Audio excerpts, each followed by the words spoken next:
Communication today की 85वीं webinar में आप सभी का हार्दिक स्वागत, अभिनंदन। आज से लगभग साल पहले ये अकादमिक विचार विमर्श का हमारा अभियान शुरू हुआ था और आज उसकी 85वीं कड़ी है, जिस पर एक महत्वपूर्ण विषय पर हम चर्चा करने के लिए जा रहे हैं, political communication in digital age. और हमारे साथ इस क्षेत्र में पिछले कई वर्षों से शोध अनुसंधान कर रहे 3 विशेषज्ञ उपस्थित हैं।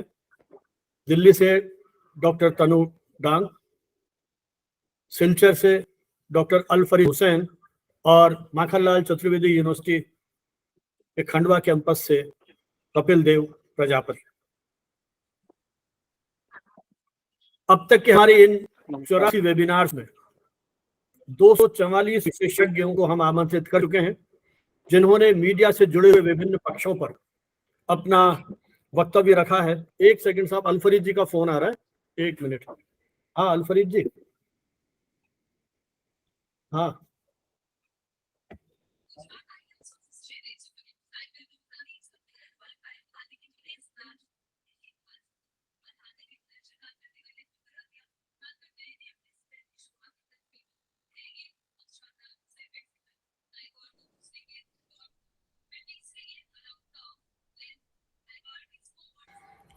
अल-फरीद जी ज्वाइन नहीं कर पा रहे थे, उनको मैंने कहा है कि तुरंत ज्वाइन करें।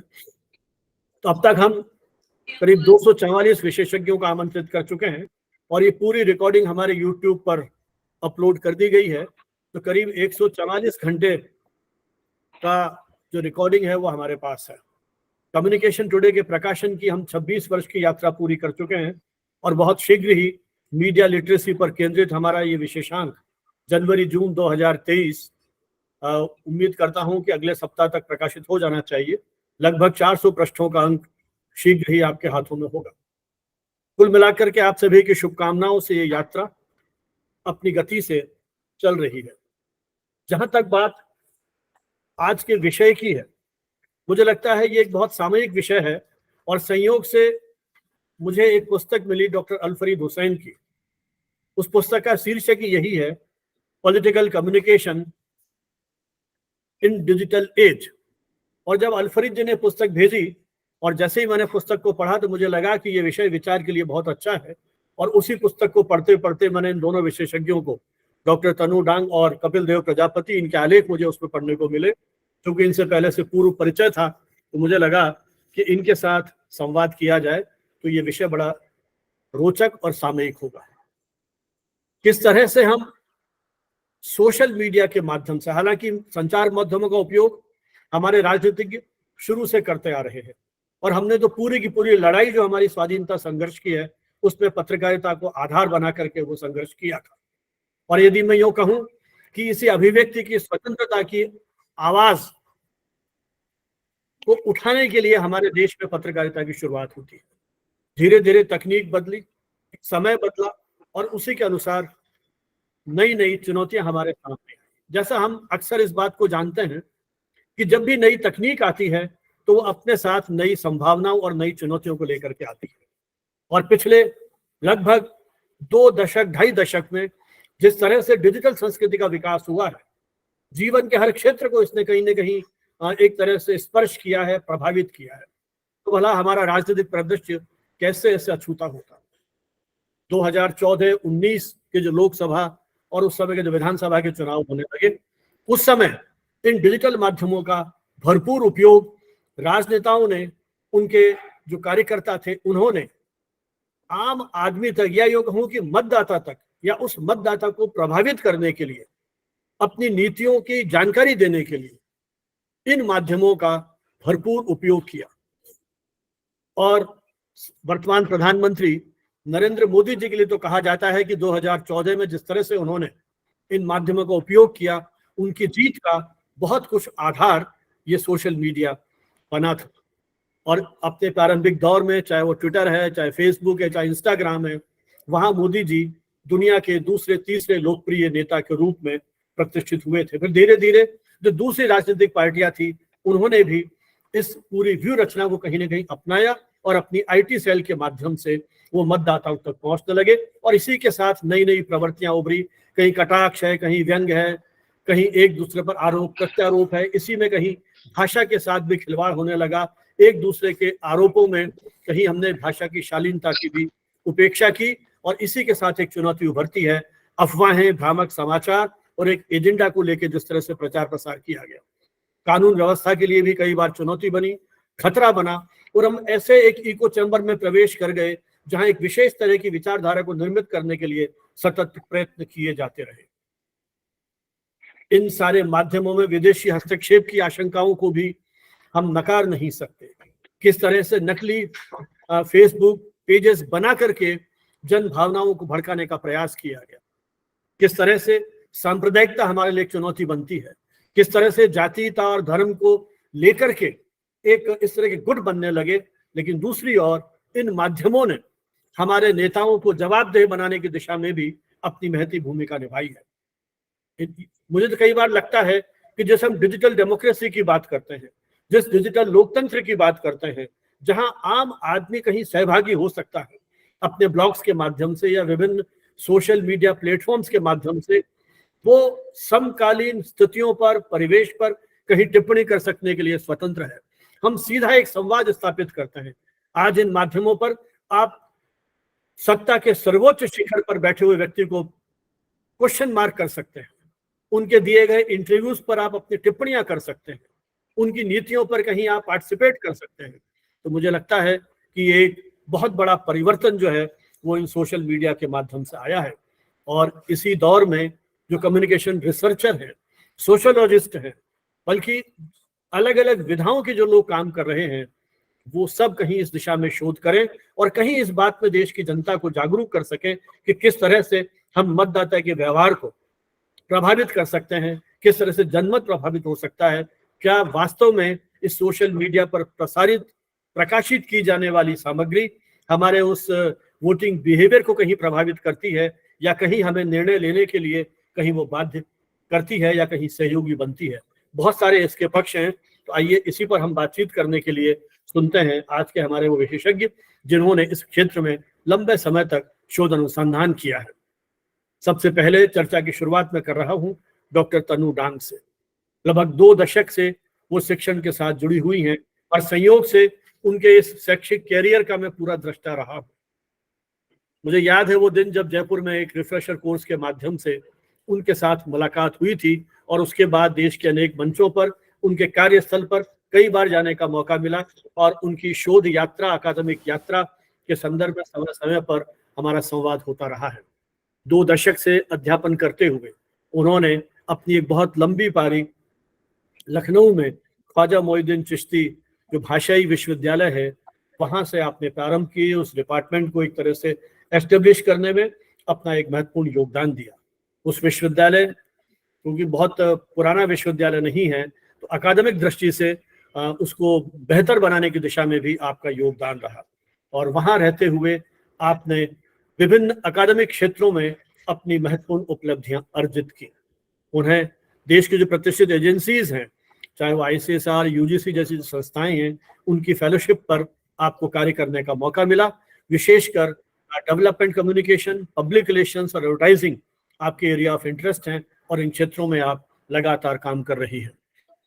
आपने कई तरह के, जैसा मैंने आपसे कहा कि जो प्रोजेक्ट हैं उस पर काम किया, विशेषकर ICSSR का जो एक state funded centre for excellence project था, उस पर आपने विशेष रूप से काम किया। और इसी तरह से यूपी सरकार की तरफ से भी आपको फंड्स दिए गए लखनऊ जिले के ग्रामीण विकास को लेकर के। वर्तमान में आप दिल्ली की जो यूनिवर्सिटी है, इंद्रप्रस्थ यूनिवर्सिटी, वहाँ आप एसोसिएट प्रोफेसर के रूप में स्कूल ऑफ जर्नलिज्म है, वहाँ अध्यापन कार्य कर रही हैं। इसी के साथ आपका जो रिसर्च और पब्लिकेशन के क्षेत्र में भी आप नियमित रूप से जुड़ी हुई हैं। Indira Gandhi national open university और मैसूर यूनिवर्सिटी के जो डिस्टेंट मोड के पाठ्यक्रम हैं, उनके लेसन में भी आपने एक महत्वपूर्ण भूमिका का निर्वाह किया है। एक आजकल जिस तरह से मैंने शुरू में बात कही कि फेक न्यूज का या जिस तरह का एक दौर आया है भ्रामक समाचारों का, उसने एक बहुत बड़ी चुनौती हमारे सामने खड़ी है। तो गूगल का एक पूरा ट्रेनिंग देश भर में शुरू किया गया था और कई ऐसे मीडिया शिक्षकों को, मीडिया कर्मियों को तैयार किया ताकि वो अपने अपने क्षेत्रों में इस तरह की कार्यशाला आयोजित करके विशेषकर पत्रकारिता के जो विद्यार्थी हैं उन्हें जागरूक कर सके। उसमें भी आप एक फैक्ट चेकिंग एक्सपर्ट के रूप में, ट्रेनर के रूप में आपने अपनी पहचान बनाई है और देश के अनेक अंचलों में इस तरह के कोर्सेज आपने आयोजित किए हैं। इसके अलावा आपको PRSI जो एक राष्ट्रीय स्तर की संस्था है, public relation society of India, उसके लखनऊ चैप्टर ने आपको PR प्रोफेशनल अवार्ड से भी सम्मानित किया है। इसी तरह उत्तर प्रदेश सरकार की भी आप वहाँ से भी पुरस्कृत और सम्मानित हो चुकी हैं उनके एजेंसीज के माध्यम से। मैं आपसे अनुरोध करूंगा कि इस विषय में संयोग से हमारे इस वेबिनार श्रृंखला में आपकी पहले भी एक बार उपस्थिति हो चुकी है। मैं आपसे अनुरोध करूंगा कि आज के हमारे इस विषय के बारे में जो कुछ आपके अनुभव हैं, जो कुछ आप सोच रही हैं, हमारे साथ अपना अनुभव शेयर करें। डॉक्टर समीना। बहुत बहुत शुक्रिया सर।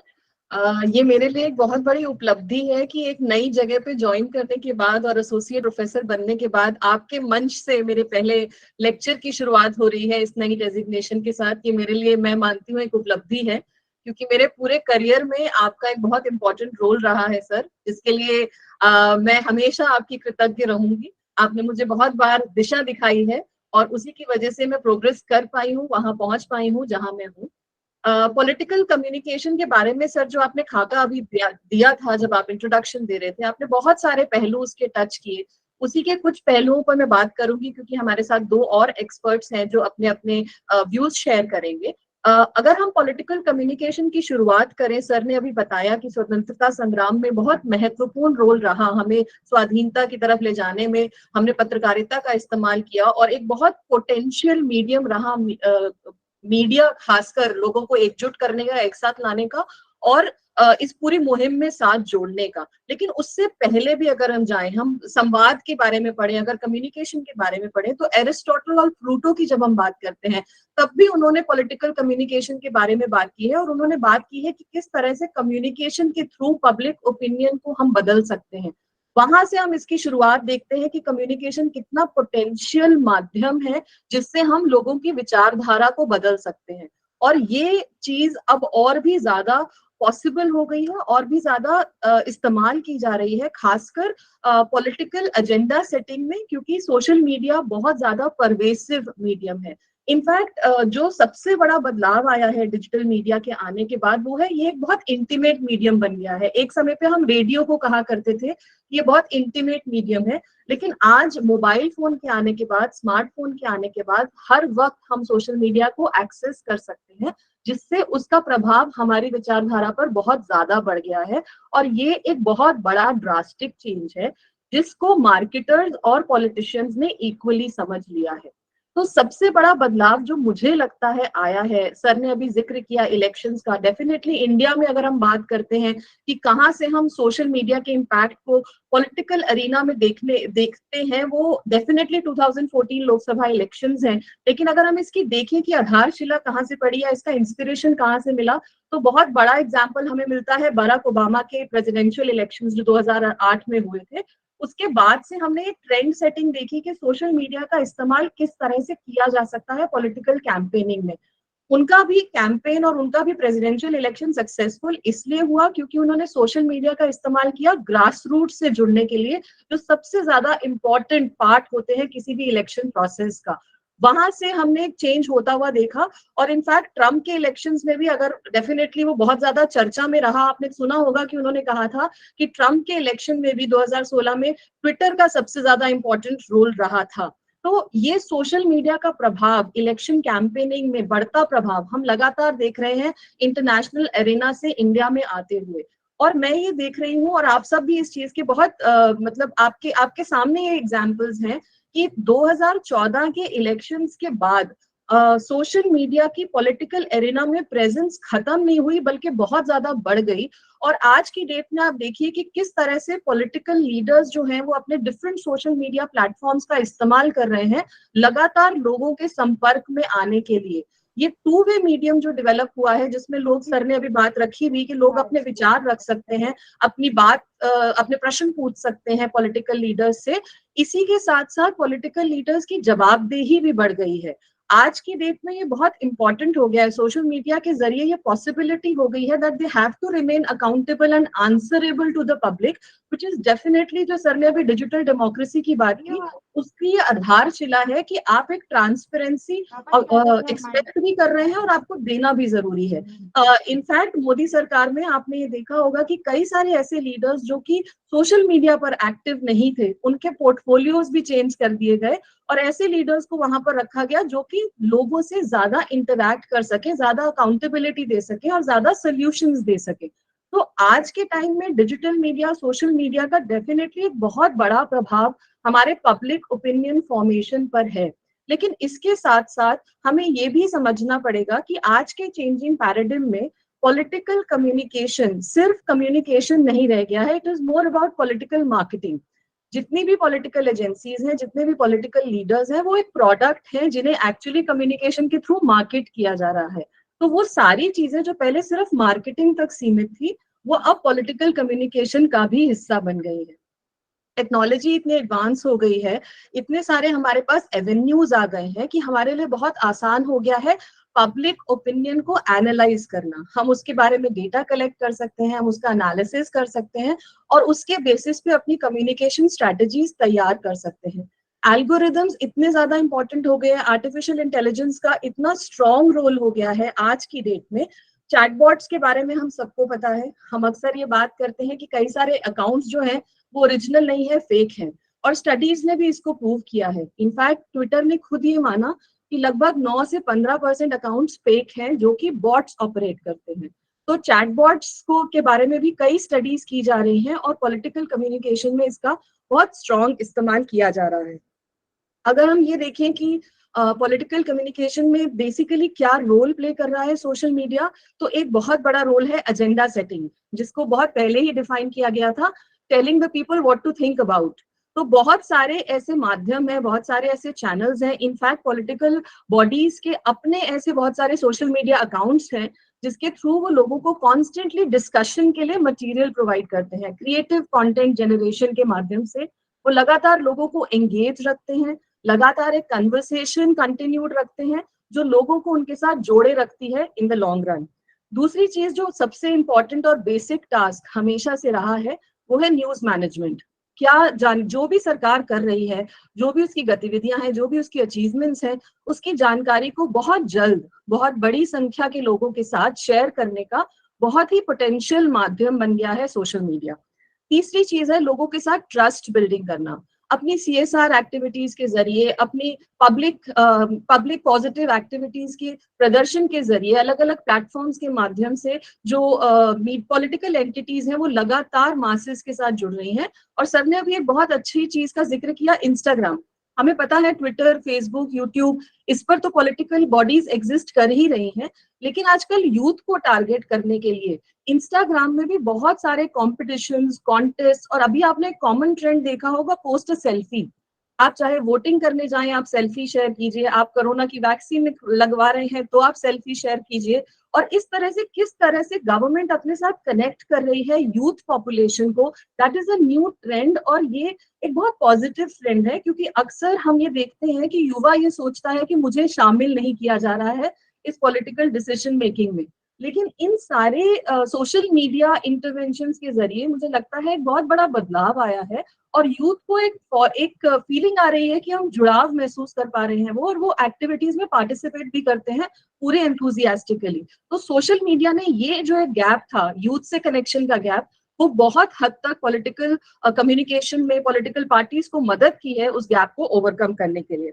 देन अभी अभी जैसे हमने बात की कि सिर्फ सरकार ही कंटेंट नहीं जनरेट कर रही, आजकल ये भी यूजर जनरेटेड कंटेंट क्रिएशन बहुत ज्यादा हो रहा है इन सभी प्लेटफॉर्म्स पे। तो ये और अकाउंटेबिलिटी को इनहैंस करना है, क्योंकि अब वन वे कम्युनिकेशन नहीं है। अगर सरकार बताती है कि अब हमने ये अच्छा किया, तो हम लोग खुद वीडियो क्रिएट कर सकते हैं कि आपने ये अच्छा नहीं किया। तो उसकी अकाउंटेबिलिटी सरकार की लगातार सोशल मीडिया के जरिए बढ़ गई है। और इसी वजह से, क्योंकि सर ने जैसे अभी बात की कि मॉनिटरिंग नहीं है, हर कोई कंटेंट जनरेशन कर सकता है, आप, मैं या कोई भी और, कहीं पे भी ऑथेंटिफिकेशन नहीं होता, वो इजीली सोशल मीडिया पर उसे पोस्ट कर सकता है, जिसकी वजह से mal information, mis information, dis information बहुत ज्यादा एग्जिस्ट कर रही है। और ये ना सिर्फ हमें दिग्भ्रमित करती है, हमें सही फैसले लेने से रोकती है, पर इसके साथ साथ एक क्राइसिस सिचुएशन क्रिएट कर देती है पॉलिटिकल एंटिटीज के लिए भी। आजकल हम सिर्फ मिस इन्फॉर्मेशन तक सीमित नहीं है, हम लोग डीप फेक्स की दुनिया में आ गए हैं।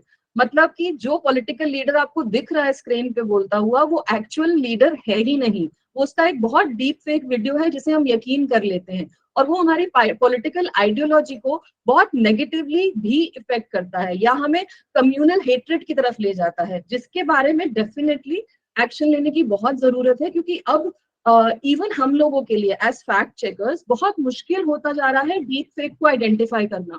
वो इतना ज्यादा अप्रोप्रिएट या इतना ज्यादा सच्चाई जैसा लगता है कि उसको टूल्स एंड टेक्निक्स यूज करके वेरीफाई करना भी कई बार बहुत मुश्किल हो रहा है। तो इसलिए जैसे सर ने इको चैम्बर की बात करी, हम सबके कंफर्मेशन बायस जो है कि ये सच ही होगा, हमें एक्चुअली उसके लिए क्रिटिकल अवेयरनेस करने की जरूरत है कि आप उस सच को क्वेश्चन करें before actually believing, because it is becoming more and more difficult to identify misinformation, disinformation and malinformation because of the existing presence of social media. और जितना उसका क्वांटम है, हम लोग जितना फैक्ट चेकिंग कर पाते हैं, एक न्यूज को फैक्ट चेक करने में कम से कम 3 दिन लगते हैं, 2 दिन लगते हैं अगर वो डीप फेक है, लेकिन इसका जो जनरेशन है वो एक दिन में कई हजार के बराबर है। तो इसका मतलब हमारे पास बहुत सारे फैक्ट चेकर्स या बहुत सारे चेक पॉइंट्स होना जरूरी है, जिससे हम समय समय पर आइडेंटिफाई कर पाए कि ये न्यूज फेक है और ये आगे नहीं बढ़नी चाहिए। इसके अलावा जैसे मैंने क्राइसिस मैनेजमेंट की बात करी, कई सारे ऐसे टूल्स हैं जिसको political leaders, political parties, political entities बहुत अच्छे से यूज कर रहे हैं, जिसमें कई सारे तो कॉमन है, ट्विटर, फेसबुक और व्हाट्सएप और इनफैक्ट इंस्टाग्राम। लेकिन अभी जो नया ट्रेंड आया है वो है पॉडकास्ट का। या आपने देखा होगा कई फिल्में भी जो है वो पॉलिटिकल एस्पेक्ट्स से रिलेटेड फिल्में रिलीज हो रही हैं और ओटीटी प्लेटफॉर्म्स पे वो देखी जा रही हैं। तो अब डिजिटल मीडिया सिर्फ सोशल मीडिया इंटरैक्शन तक सीमित नहीं रह गया है, उसके बहुत सारे नए पहलू हैं, और जो भी नए एडवांसमेंट्स आ रहे हैं टेक्नोलॉजी के, उसको कोई भी पॉलिटिकल एंटिटी यूज करने से रुक नहीं रही। सब लोग एक्सपेरिमेंटेशन कर रहे हैं और हर उस प्लेटफॉर्म का इस्तेमाल कर रहे हैं जिसके जरिए वो यूजर तक पहुंच सकते हैं। जो आसानी हुई है सोशल मीडिया के बाद, मार्केट सेगमेंटेशन, ऑडियंस सेगमेंटेशन करना बहुत आसान हो गया है, ऑडियंस सेंटिमेंट को एनालाइज करना बहुत आसान हो गया है। जैसे पहले मार्केटर्स एनालाइज करते थे कि हमारा प्रोडक्ट कौन खरीदेगा, आज पॉलिटिकल लीडर्स भी वो चीज कर सकते हैं कि वो समझ सकते हैं कि हमारी ऑडियंस कौन सी है, वो किस तरह के प्लेटफॉर्म्स के थ्रू मैसेज कंज्यूम कर रही है, और हमें उन्हें किस तरह का टेलर्ड मैसेज डिलीवर करना है। तो अब ये एक बहुत स्पेसिफाइड एंड प्रोफेशनल फील्ड हो गई है। It's not just about using the digital platforms for political communication. ये एक स्पेशलाइज्ड फील्ड है जिसके लिए बिल्कुल स्पेशलाइज्ड ट्रेनिंग अवेलेबल है, और लोग ये ट्रेनिंग ऑफर कर रहे हैं।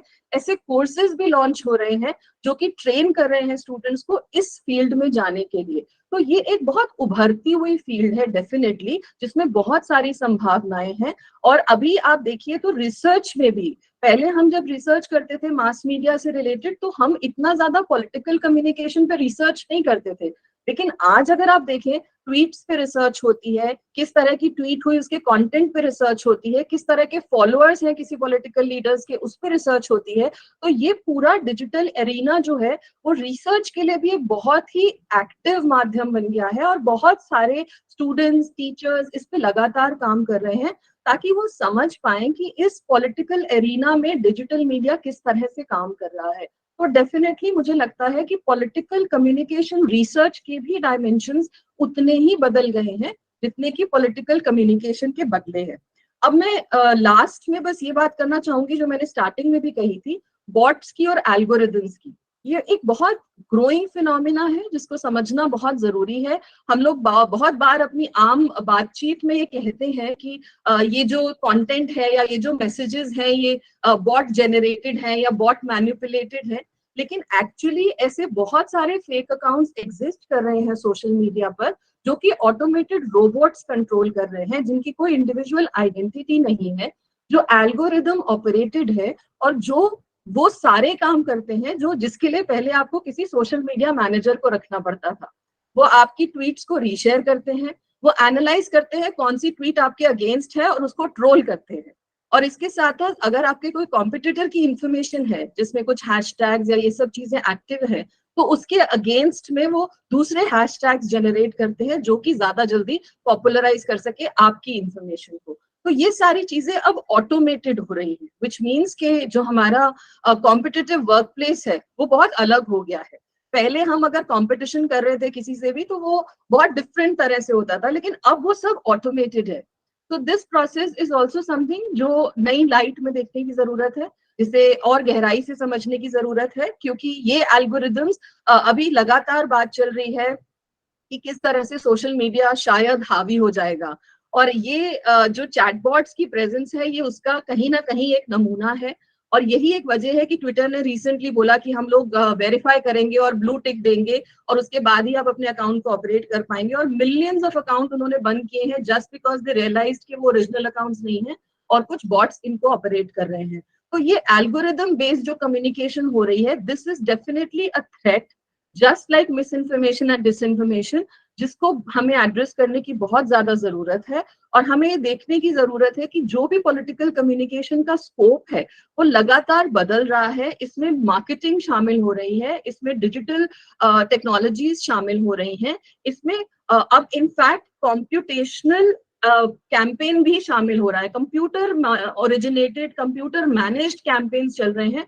और पहले जब हम पॉलिटिकल कैंपेनिंग की बात करते थे तो वो इलेक्शन से कुछ समय पहले आते थे, 3 महीने पहले, 4 महीने पहले। लेकिन अब लगातार कैंपेनिंग चलती है जिसमें सोशल मीडिया बहुत इंपॉर्टेंट रोल प्ले करता है, खासकर इसलिए क्योंकि वो कंपैरेटिवली लेस एक्सपेंसिव है। तो लगातार उस पर कुछ ना कुछ तरह की चीजें चलती रहती हैं। अब ये समझना बहुत जरूरी है कि हमें ये अवेयरनेस क्रिएट करनी है कि पॉलिटिकल कम्युनिकेशन में जो बदलाव आ रहे हैं उसमें कौन से बदलाव ऐसे हैं जिनसे हमें सचेत रहना है और किन से हमें एक्सेप्टेंस अपनी डेवलप करनी है। डिजिटल डेमोक्रेसी का जो भी सपना है या जो भी उसका पर्सपेक्टिव है वो सच तभी हो पाएगा जब हम फिर से पॉलिटिकल कम्युनिकेशन की एथिक्स पे एम्फसाइज करना शुरू करें, अपने क्लासरूम में भी, अपने करिकुलम में भी और अपने डेलिबरेशंस में भी। क्योंकि हमने कहीं ना कहीं सिलेबस से एथिक्स को बाहर कर दिया है। मीडिया लॉज एंड एथिक्स कभी एक बहुत कॉमन पेपर होता था, अब एथिक्स का प्रोपोर्शन उसमें बहुत कम हो गया है। हम लॉज पे ही फोकस करते हैं क्योंकि हमें ऐसा लगता है कि एथिक्स उतने लागू नहीं हो रहे। लेकिन I think it is time again to introduce ethics and talk about कि जब आप पॉलिटिकल कम्युनिकेशन करेंगे आगे जाकर, हमें ये बात अपने स्टूडेंट से करनी चाहिए कि जब आप आगे जाके पॉलिटिकल कम्युनिकेशन करेंगे, आप सभी डिजिटल टेक्नोलॉजीज का इस्तेमाल करते हुए भी ये कैसे ध्यान रखें कि आप एथिकल दायरे में वो पॉलिटिकल कम्युनिकेशन कर रहे हैं। आई थिंक ये सबसे अच्छा तरीका हो सकता है मिस इन्फॉर्मेशन को हैंडल करने का और डिजिटल डेमोक्रेसी को बिल्ड करने का। आई थिंक इसी के साथ मैं अपनी बात को खत्म करूंगी और कुछ क्वेश्चंस भी मुझे दिख रहे हैं। आई थिंक हम एंड ऑफ द सेशन में उसको लेंगे। And thank you so much for the opportunity sir. बहुत बहुत धन्यवाद डॉक्टर तनु। आपने बहुत विस्तार से पॉलिटिकल कम्युनिकेशन, राजनीतिक संचार के अनेक जो पक्ष थे उनके बारे में चर्चा की और इस बात की आवश्यकता महसूस की कि हमें किस तरह से उन बदलावों को सोचना समझना होगा। और विशेषकर जो हमारे इस वेबिनार में युवा पीढ़ी के मित्र हैं वो एक उचित प्रशिक्षण प्राप्त करके इस क्षेत्र में अपनी एक विशेष पहचान बना सकते हैं। पॉलिटिकल कम्युनिकेशन की जो एथिकल एस्पेक्ट हैं उनको ध्यान में रखते हुए बिल्कुल सही बात है कि जब तक हम उस विश्वसनीयता को कायम नहीं कर पाएंगे तब तक शायद जो हमारे राजनीतिक दल है वो मतदाताओं के साथ तो सतत संवाद की आपने बात की, वो तभी हो पाएगा जब एक विश्वास के आधार पर हम इन चीज़ों को अपना सके। लेकिन इस तकनीक ने बहुत सारी चुनौतियां हमारे सामने दी है। रोबोट जैसे तकनीक के आने के बाद हम समझ नहीं पाते हैं कि क्या सही है क्या गलत है। तो कहीं ना कहीं हमें भी आत्मचिंतन, आत्मालोचन करना पड़ेगा कि बिना विश्वसनीयता को परखे हम चीज़ों को जो फॉरवर्ड कर रहे हैं उस मनोवृत्ति से भी यदि हम बचेंगे तो शायद हम इस क्षेत्र में अपना कुछ बेहतर कंट्रीब्यूट कर पाएंगे। चलिए अब मैं आमंत्रित कर रहा हूं डॉक्टर अलफरीद हुसैन को, जो इस समय असम यूनिवर्सिटी सिलचर में जर्नलिज्म डिपार्टमेंट में एसोसिएट प्रोफेसर के रूप में काम कर रहे हैं। बहुत लंबे समय से अलग अलग मंचों पर, विशेषकर सिलचर में उनसे कई बार संवाद होता रहा है इन सब मुद्दों को लेकर के। डॉक्टर अलफरीद पिछले 17 वर्षों से अध्यापन से जुड़े हुए हैं और इनके जो मुख्य एरिया ऑफ इंटरेस्ट हैं वो है मीडिया फ्रेमिंग, पॉलिटिकल कम्युनिकेशन और पॉपुलर कल्चर। इसी पर उनका पीएचडी है। मीडिया फ्रेमिंग को लेकर के उन्होंने पीएचडी किया बरहामपुर यूनिवर्सिटी से। इंग्लिश लिटरेचर में आपने ग्रेजुएशन किया दिल्ली यूनिवर्सिटी से, और उसके बाद तेजपुर यूनिवर्सिटी से आपने मास्टर्स की उपाधि प्राप्त की। मीडिया रिसर्च के विभिन्न क्षेत्रों में आपका महत्वपूर्ण योगदान रहा, और 10 से अधिक पीएचडी स्कॉलर आप अब तक प्रोड्यूस कर चुके हैं। और जो आपकी मुख्य उपलब्धियां हैं, जैसा मैंने आपसे कहा कि हाल ही में आपकी एक पुस्तक प्रकाशित हुई है जिसका विषय ही यही है, political communication in digital age. ये को एडिटेड है, उनके साथ उनके को ऑथर हैं डॉक्टर ऋषिकेश कुमार गौतम, जिनके संयुक्त संपादन में ये पुस्तक प्रकाशित हुई है। इसके अलावा आपको थॉमस फाउंडेशन फेलोशिप प्रदान की गई, conflict reporting in United kingdom. इस पर आपने विशेष अध्ययन किया, और इसी तरह आपको रोटरी पीस फेलोशिप भी 6 महीने का एक कोर्स था, उस फेलोशिप आपको दी गई, जो आपने थाईलैंड बैंकॉक में जाकर के वहाँ की यूनिवर्सिटी में ये रिसर्च किया था। पीस एंड कॉन्फ्लिक्ट रेजोल्यूशन, इस विषय पर आपको ये फेलोशिप दी गई थी। तो कॉन्फ्लिक्ट रिपोर्टिंग और पीस, ये उनके एक तरह से मुख्य एरिया ऑफ रिसर्च के रहे हैं। और आजकल आप टेलीविजन प्रोडक्शन और उससे जुड़े हुए जो और पक्ष है, फिल्म मेकिंग, डॉक्यूमेंट्री मेकिंग, उनका अध्यापन कार्य कर रहे हैं। मैं डॉक्टर अल फरीद हुसैन से अनुरोध करूंगा कि इस अवसर पर वे भी अपने अनुभव हमारे साथ साझा करें। Doctor Al Farid. Thank you, Professor Bhanawat. I give my warm welcome to all the participants who are present here today in this webinar. I also thank my co-panelists, Dr. Tanu Dang and Sri Kapil Dev Prajapati in this panel today. मेरा हिंदी थोड़ा सा week है, so I prefer to speak in English today. तो जैसे sir ने कहा कि आज जो इशू है, it is on the topic political communication in the digital age. First of all, I'd just like to put on record that we have just come out with a co-edited book by the same title, and my co-editor was Dr. Rishikesh Kumar Gautam. He now teaches at Madhav University in Rajasthan. I'm very thankful to him for collecting and his immense contribution to this project. It's been a couple of years exercise, and I'm so happy to have Dr. Tanu Dang and Kapil Dev Prajapati. They are also contributors, valued contributors to this particular project. And the book is now available on Amazon and Flipkart, and interested, research scholars working in the areas of political communication or in the digital age may look into the interesting chapters from the contributors. We have 18 chapters in the book. So basically, very briefly, I'd like to talk about some of the interesting chapters in the book that might trigger some interest among our scholars here who are present today.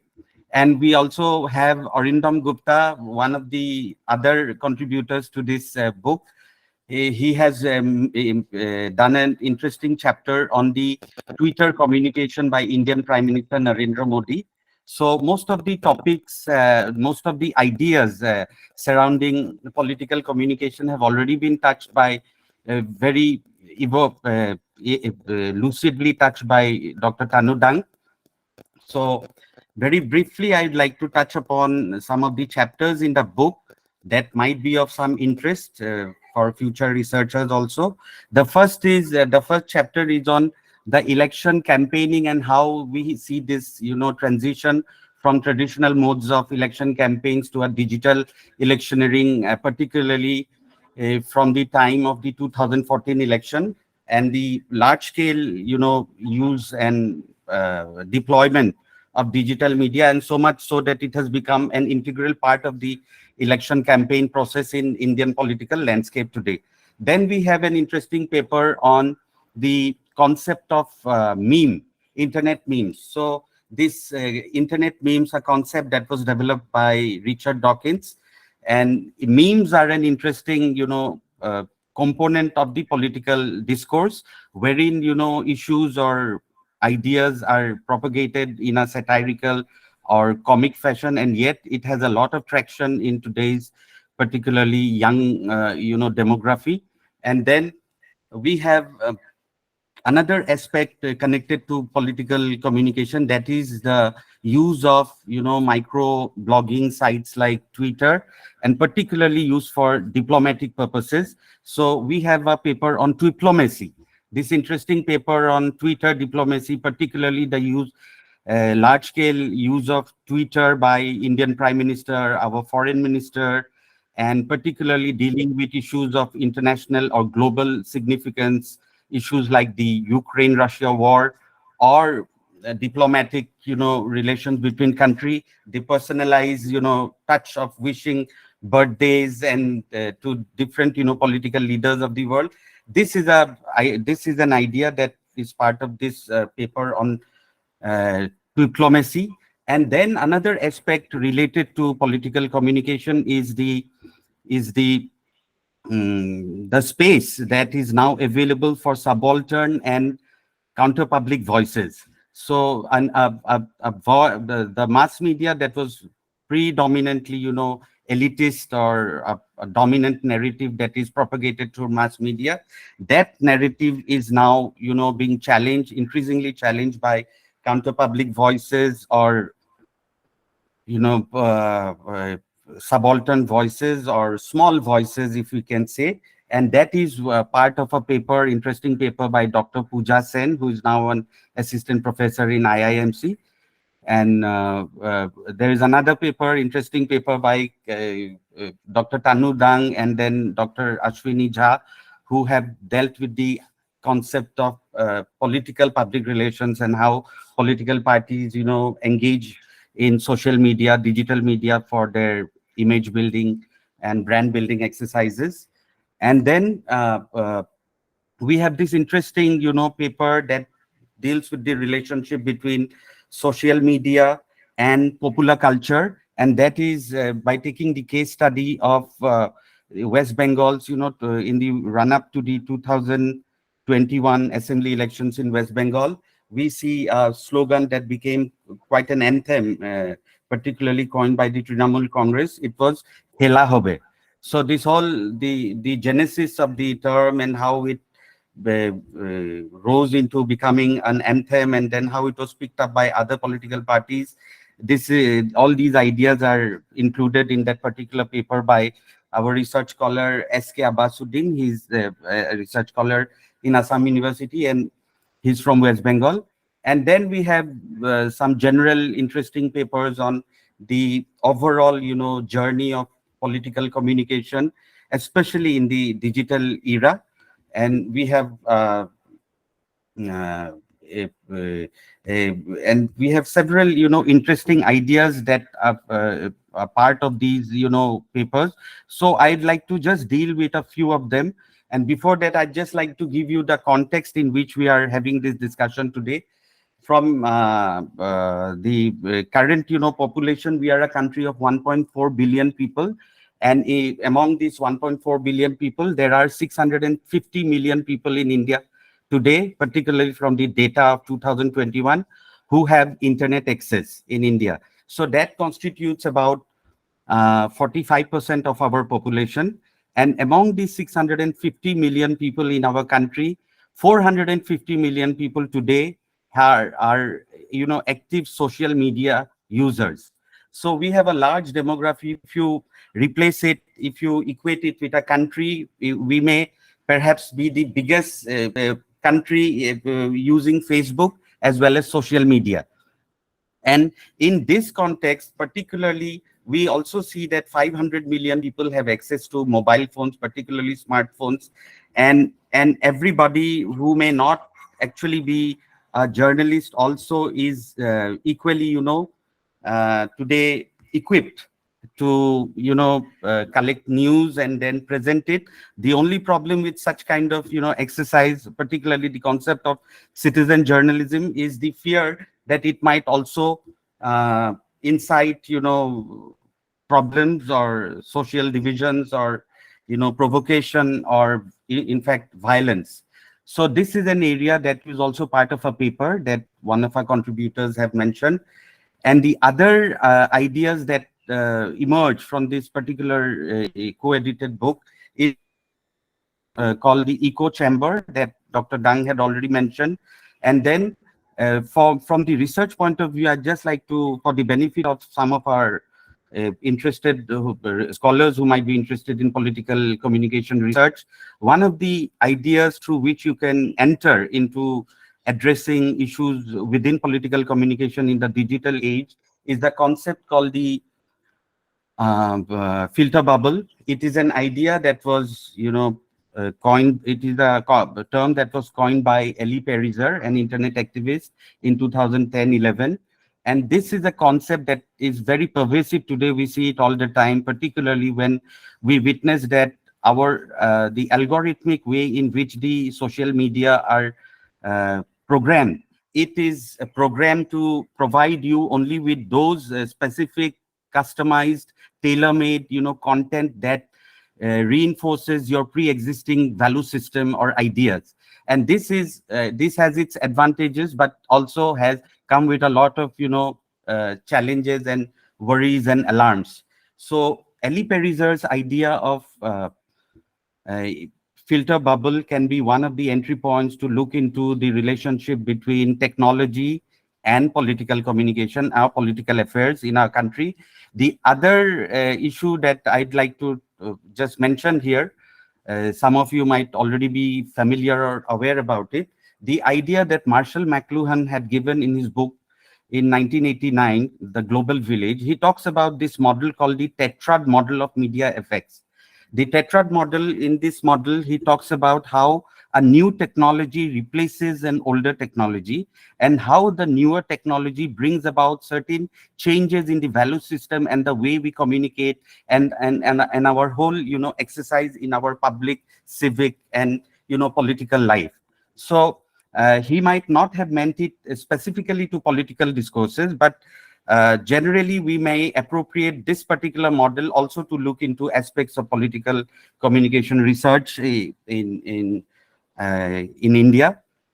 And then there are these, research software packages that are now available to carry out digital media or social media, research. One such software that was used by one of my scholars, Arindam, who is already present here today. This is a software that analyzes, which helps you to, evaluate the sentiment of a particular tweet made on Twitter. So sentiment analysis is an interesting element of digital media research. And for sentiment analysis, one of the software that can give you an empirical, objective sort of value for the kind of subjective, ideas that are expressed through tweets is a software called FinTXT 365. This is software that helps you to carry out sentiment analysis in social media research. Another software that one of the other scholars who had done a paper on Twitter diplomacy, his included a couple of theoretical frameworks. One theoretical framework through which social media research can be carried out, particularly to look into political discourse, is this idea called the overtones window. Overtones window is an idea that allows you that that argues that an idea that was unacceptable a few years ago, how the media, through its repeated mainstreaming of that particular idea, finally it becomes mainstream, and today it is an accepted idea in the larger society. So that concept of the overtones window can also be an important entry point into understanding political discourse in social media. And the other software that this contributor has used to carry out his PhD research on political discourse on social media is this software called Vader. So Vader is something more elaborate and more comprehensive, and it gives you it can analyze big data for you and gives you empirical values so that you can objectify the ideas that are presented through tweets or other microblogging sites. So this and one of the other ways through which we can look into social media use in political communication is through the concept of agenda setting. Agenda setting is now about 50 to 60 years old, and then we have the second generation of agenda setting research that is called framing research. Framing is basically how a particular issue is presented to the audience. So for framing, we have different scholars who have worked and contributed to this immense and emerging area within framing. And through framing, we can identify the implicit ideas or implicit values that are presented to the news consuming public by the media organizations. So framing can be framing is ideally possible only when it is done in a comparison, when you compare two or three or multiple media organizations who downplay or overplay a particular political issue. So that is one way through which you can identify the framing devices that a particular media outlet has employed or deployed to present a particular issue to the. For example, we have another interesting paper in this edited book. It is about the farmers movement in 2019 or 20. So how issues are framed by our mainstream media, and how political issues are also framed by alternative media, that is the digital news platforms or digital portals, and how these things are negotiated by the news consuming public. So framing. And then the other way of looking into political communication research is a concept called priming. So we have agenda setting at one level, and then the second level of agenda setting is the other level of agenda setting is framing, and the next level of agenda setting is priming. Priming is basically, again, what are the issues that a person is preoccupied with.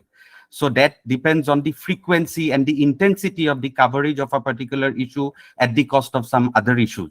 So these are some of the ways through which political communication research can be done, and particularly in the arena or in the sphere of digital media. So having said this, we also come into an interesting point that is part of our paper that deals with election campaigning in the digital age. There is this report by the Irish Knowledge Foundation and the Internet and Mobile Association of India that social media has had a huge impact in 160 of the 543 seats for the Lok Sabha elections in 2014. So the importance, the significance, the relevance of integrating digital social media into the overall election campaign ecosystem has become all the more imperative, particularly as Dr. Tanu Dang had already mentioned, from the 2008 US election campaign of Barack Obama. And then we see a similar kind of extensive digital media led campaign in 2014, and a repeat of that particular phenomenon in 2019 as well. And the other aspect that I just like to deal with regarding social media research in political communication is the aspect of propaganda. And as Dr. Dang had mentioned, misinformation, disinformation, and malinformation, and the issue of fake news, the issue of alternative facts, and the issue of fact checking, the importance of fact checking, and all these initiatives taken up by big tech companies, particularly Google, in recent years to combat this menace of fake news. And fake news is also an important element of this entire discourse within political communication, and that is why we have an interesting paper in the book on the penumbra of information, disinformation, by a valued contributor from Kerala. So fake news or alternative facts or half truths or online violence leading online, incitement leading to offline violence. These are some of the issues in contemporary India, phenomenon in contemporary India that have become subjects of research for communication scholars all over the country. And the other aspect is the role of Election Commission in addressing this new devil, so to say, because they were not anticipating the extensive use of social media or digital media, because it bypasses all the conventional methods of control and monitoring and surveillance by Election Commission, particularly in the situation of an election. So they have come up with set of guidelines, and they have come up with set of do's and don'ts, but how far they are being followed or implemented, or actually being honored by the political parties or their workers or their leaders, is a subject for research, exploration, and investigation. Apart from that, we have this other aspect within digital media research, particularly in political communication, that is the expenses. The expenses of the expenses have gone higher, and it has shot the roof in recent years, so much so that the rise of digital campaigning in India coincides with a dramatic increase in the money spent on election campaigns. It is estimated that total campaign spend increased from 9,000 crores in 1998 to over 55,000 crores in the last national elections in 2019. So that is the quantum of the money, the amount of money that goes into and that is why it is creating all the trouble begins from there. So the trouble is basically the extensive views and this whole media, political parties and corporates, and at the end of this chain is the voters. So there is this industrial, political, and media complex that we see in our present political landscape, and for which civil society or media or some legislations can rein in the extravagant ways in which people seem to bypass the traditional or the conventional modes of electioneering today. So and then we see the power of social media. We have seen this power in the Anna Hazare movement. We have seen the mobilization power of social media in the Delhi gang rape several years ago. We have seen the power of social media in the Arab Spring. So the mobilization power of social media is something that has not gone unnoticed by our politicians, by our political parties, and that is why they have jumped into this bandwagon to bypass the gatekeeping of mainstream media, the filtration or the gatekeeping that mass media, mainstream media exercises, and then they can engage in a direct many to many kind of a communication that is a total collapse of the one to many mass communication that we are traditionally acquainted with. So these are some of the issues, and these are some of the approaches or techniques or methodologies or the ways in which political communication can be addressed from a research point of view. And it is a growing, emerging area today in India, and a lot of studies is being carried out. I would just want our researchers from different parts of the country to look into these issues, particularly from a theoretical framework, or to do a grounded kind of a study to give rise to some new theories in the future. So there are several other issues that we could have talked about, but because of paucity of time, I would like to end here, and we will talk about other issues that our participants might have later in the session, sir. Thank you so much, sir. चलिए, बहुत बहुत धन्यवाद भाई अलफरीद जी। आपने political communication और digital media के अंतर संबंधों के उस सैद्धांतिक परिदृश्य से लेकर के विभिन्न आंकड़ों के आधार पर ये समझाने का प्रयास किया कि किस तरह आने वाले समय में डिजिटल मीडिया हमारे पूरे जीवन परिदृश्य में पूरी तरह से घुल मिल जाएगा। 55,000 करोड़ का बिजनेस जिस एरिया में हो तो हम कल्पना कर सकते हैं कि आने वाले समय में उसमें कितना विस्तार और संभावनाएं हमको दिखाई दे रही है। आपने जो एजेंडा सेटिंग की बात कही, या किस तरह से एक नई तकनीक जब आती है तो कैसे वो स्थापित करती है पुरानी तकनीकों को और नए प्रतिमान कायम करती है, आपने बहुत विस्तार से इन मुद्दों की चर्चा की। उम्मीद करते हैं कि हमारे जो संभागी हैं, क्योंकि आज मुझे लग रहा है कि शायद इस विषय में रुचि का ही परिणाम है कि 63 पार्टिसिपेंट्स, प्राय कम होता है उस ऑफलाइन के उस दौर में इतनी अधिक संख्या में सहभागी की उपस्थिति, ये हमारे लिए भी उत्साहजनक है कि ये क्योंकि सीधा जीवन से जुड़ा हुआ विषय है, किस तरह से राजनीतिक दल सोशल मीडिया पर एक दूसरे पर सटायर कर रहे हैं, किस तरह से वो अपनी बात को कह रहे हैं, उसमें कितनी विश्वसनीयता है। संयोग से मैं चैट बॉक्स देख रहा हूँ, हमारे साथ डॉक्टर अरिंदम गुप्ता भी हैं, जो उन्होंने पॉलिटिकल कम्युनिकेशन पे ही काम किया है, स्वयं जर्नलिस्ट हैं, असम ट्रिब्यून के साथ भी जुड़े हुए हैं। और भी बड़ा इंटरेस्टिंग है, प्राइम मिनिस्टर के ट्विटर हैंडल पर उन्होंने जिस तरह की रिसर्च की है, अभी हमने बात की थी कुछ समय पहले वेबिनार में, प्राइम मिनिस्टर का जो मन की बात कार्यक्रम है, शायद दुनिया में दूसरा ऐसा उदाहरण है। लेकिन इतना लंबे समय तक चलने वाला शो तो ये पहला ही है। लेकिन जो रेफरेंस मैंने पढ़े थे, अमेरिका के राष्ट्रपति ने 1930s में इस तरह का प्रयोग किया था, 30 एपिसोड उनके थे। तो कपिल देव जी हमारे जो आज के एक्सपर्ट हैं, उनके वक्तव्य के बाद यदि अरिंदम जी मेरी बात सुन रहे हो तो उनके बाद मैं चाहूंगा कि वो भी अपना जो रिसर्च बड़ा इंटरेस्टिंग है उसके कुछ फाइंडिंग्स हमारे साथ संक्षेप में शेयर करें, या असम ट्रिब्यून में रहते हुए जो कुछ अनुभव पॉलिटिकल कम्युनिकेशन का एक प्रैक्टिस जर्नलिस्ट किस तरह से इन मुद्दों को देख रहा है, हम चाहेंगे कि वो भी अपनी बात शेयर करें। लेकिन मैं इसके पहले अरविंदम जी से भी अनुरोध करूंगा कपिल देव प्रजापति जी से, एक युवा मीडिया शिक्षक हमारे साथ हैं, जो इस समय माखनलाल चतुर्वेदी राष्ट्रीय पत्रकारिता एवं संचार विश्वविद्यालय, जो एशिया का एक तरह से सबसे बड़ा विश्वविद्यालय है, वहाँ का जो खंडवा कैंपस है, वहाँ पत्रकारिता का अध्यापन कार्य कर रहे हैं। आपने रानी दुर्गावती विश्वविद्यालय जबलपुर से अपना पीएचडी की उपाधि के लिए आप अध्ययन कर रहे हैं, रजिस्टर्ड हैं।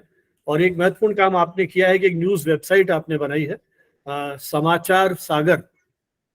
समाचारसागर.com, उसके आप संपादक संस्थापक हैं, और उसके माध्यम से बहुत सारी उपयोगी, कई बार वो लिंक शेयर करते हैं हमारे ग्रुप्स में, तो इस तरह की उपयोगी सामग्री हमें उसमें देखने पढ़ने को मिलती है। एक विद्यार्थी के रूप में, शिक्षक के रूप में आप निरंतर अपने शोध पत्र जो हैं वो लिखते रहे हैं, और अनेक राष्ट्रीय अंतर्राष्ट्रीय जर्नल्स में हिंदी अंग्रेजी दोनों भाषाओं में आप लिखते हैं, और संयोग से कम्युनिकेशन टुडे इसमें भी आप रेगुलर कंट्रीब्यूटर रहे हैं। और मैं उनसे अनुरोध करूंगा कि जो कुछ उनके अनुभव एक शिक्षक के रूप में, शोधार्थी के रूप में रहे इस विषय पर, हमारे साथ शेयर करें। भाई कपिल देव प्रजापति। बहुत बहुत आभार सर, मुझे इस अपॉर्चुनिटी को देने के लिए। संयोग से मेरा ये पहला अनुभव है ऐसा किसी वेबिनार में अपना विचार रखने का, तो मैं कोशिश करूंगा कि अपना विचार बेहतर तरीके से रख सकूं। और साथ साथ आपको इस वेबिनार में जितने जो भी महानुभाव जुड़े हुए सबको मेरा प्रणाम। पॉलिटिकल कम्युनिकेशन की अगर हम बात करें तो पॉलिटिकल कम्युनिकेशन हमारे समाज में एक ऐसी चीज है जो आज से नहीं सदियों से विद्यमान है। जब से समाज और राजनीतिक सत्ता हमारे अस्तित्व में आई, तब से राजनेताओं ने अपनी छवि को समाज में बेहतर बनाने के लिए पॉलिटिकल कम्युनिकेशन का इस्तेमाल करा, अपनी बात पब्लिक तक पहुंचाने के लिए इस्तेमाल करा। और समय के साथ साथ जैसे जैसे संचार प्रौद्योगिकी हमारे अस्तित्व में आती गई, उसका विकास होता गया, पॉलिटिकल कम्युनिकेशन का भी रूप बदलता गया। और आज के दौर में हम बात करते हैं तो जैसा कि तनु मैम ने भी अपने स्पीच में बताया कि अब जमाना सोशल मीडिया का ज्यादा तर है, और सोशल मीडिया के माध्यम से, चैट बोर्ड के माध्यम से, बोट चैट के माध्यम से पॉलिटिकल कम्युनिकेशन किया जा रहा है। ऑटोमेटिक कंप्यूटर अपना पोस्ट शेयर कर देती है। तो इसका सबसे बड़ा चैलेंज आज के दौर में हमारे सामने मैं ये देखता हूँ कि जो हमारी आम पब्लिक है उसके लिए एक बड़ा चैलेंज के रूप में हमारे लिए दिख रहा है। क्योंकि पॉलिटिकल कम्युनिकेशन जब होता है तो हमारी जो भी नेशनल पार्टियां हैं, रीजनल पार्टियां हैं, या जो हमारे स्वतंत्र जो पॉलिटिशियन है, जब वो इलेक्शन कैंपेनिंग करते हैं तो पॉजिटिव कम्युनिकेशन के साथ साथ वो नेगेटिव कम्युनिकेशन का भी इस्तेमाल करते हैं। उसमें वो अपोजिट जो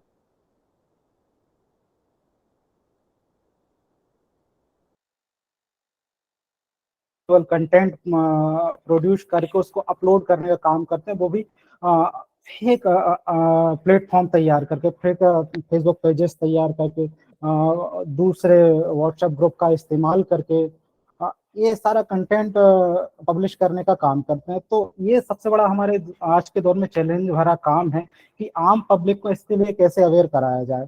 इसके लिए हालांकि गवर्नमेंट और कुछ प्राइवेट हमारे मीडिया संस्थान हैं जो फैक्ट चेकिंग का काम करते हैं, लेकिन अभी भी हमारी आम पब्लिक जो है उसको कहीं ना कहीं से इसको अवेयर करने की जरूरत है। इसके लिए जरूरी है कि हम मीडिया लिटरेसी का काम करें, और मीडिया लिटरेसी के लिए बेहतर यही होगा कि जो हमारे एजुकेशन संस्थाएं हैं उनको मीडिया लिटरेसी के लिए काम करना हो, कैसे वो मीडिया के सोशल मीडिया खासतौर से जो है उस पर जो एक विदाउट एनी बैरियर के जो कंटेंट अपलोड किया जा रहा है उसको कैसे पहचान पाए हम। इसके लिए हमें पॉलिटिकल कम्युनिकेशन की, अगर मैं एज ए मीडिया शिक्षक बात करूं तो ये बहुत ज़्यादा जरूरी है कि कैसे हम पब्लिक को अवेयर करें।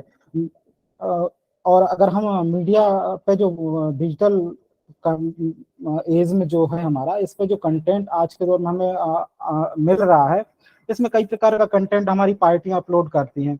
कई सारे पिक्चर्स, तनु मैम ने भी अभी बताया कि बहुत सारे पॉडकास्ट फिल्म के माध्यम से कंटेंट प्रोड्यूस पब्लिश करने का काम करा है, पब्लिक को कंटेंट दिखाने का काम करा है। तो इसमें कई बार ये होता है कि जो हमारी पब्लिक होती है हमें उसको पता नहीं होता है कि एक्चुअल समस्या क्या है समाज में, और उस पर्टिकुलर विचारधारा के अंतर्गत वो बह जाती है, और उससे ये होता है कि समाज में कई बार शांति की समस्या उत्पन्न हो जाती है, दंगे की समस्या उत्पन्न हो जाती है। अभी आपने देखा, जैसे देखा कि केरला स्टोरी मूवी आई, केरला स्टोरी के बाद अभी ऐसी और भी कई सारी मूवी आ रही हैं मार्केट में, जो कहीं ना कहीं से इस तरीके से मूवीज को तैयार किया जाता है कि इनके पीछे कहीं ना कहीं पॉलिटिकल जो आइडियाज होते हैं, आइडियोलॉजी होती है, इसके पीछे काम करती है। तो ये हमें आम पब्लिक को समझाने की बहुत ज्यादा जरूरत है। ये कैसे समझाएंगे, इसके लिए एक विस्तृत अध्ययन की हमें जरूरत है। अगर और पॉलिटिकल कम्युनिकेशन के माध्यम से अगर हम बात करें तो हमारे जो पॉलिटिशियन है इनको आज के दौर में सबसे ज्यादा फायदा हो रहा है।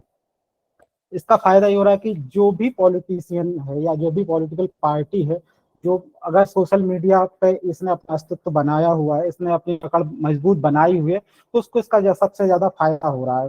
हमारे दौर में जैसे मैंने जो सर की जो बुक आई है उसमें मैंने एक चैप्टर दिया हुआ है आईटी सेल का जो इस्तेमाल है किस तरीके से बीजेपी ने किया हुआ। आज के दौर में अगर हम इंटरनेट पे जब सर्च करते हैं तो हमें दिखाया जाता है कि बीजेपी सबसे बड़ी एक पॉलिटिकल पार्टी है ऑल ओवर वर्ल्ड में, जो सबसे बड़ी पॉलिटिकल पार्टी है।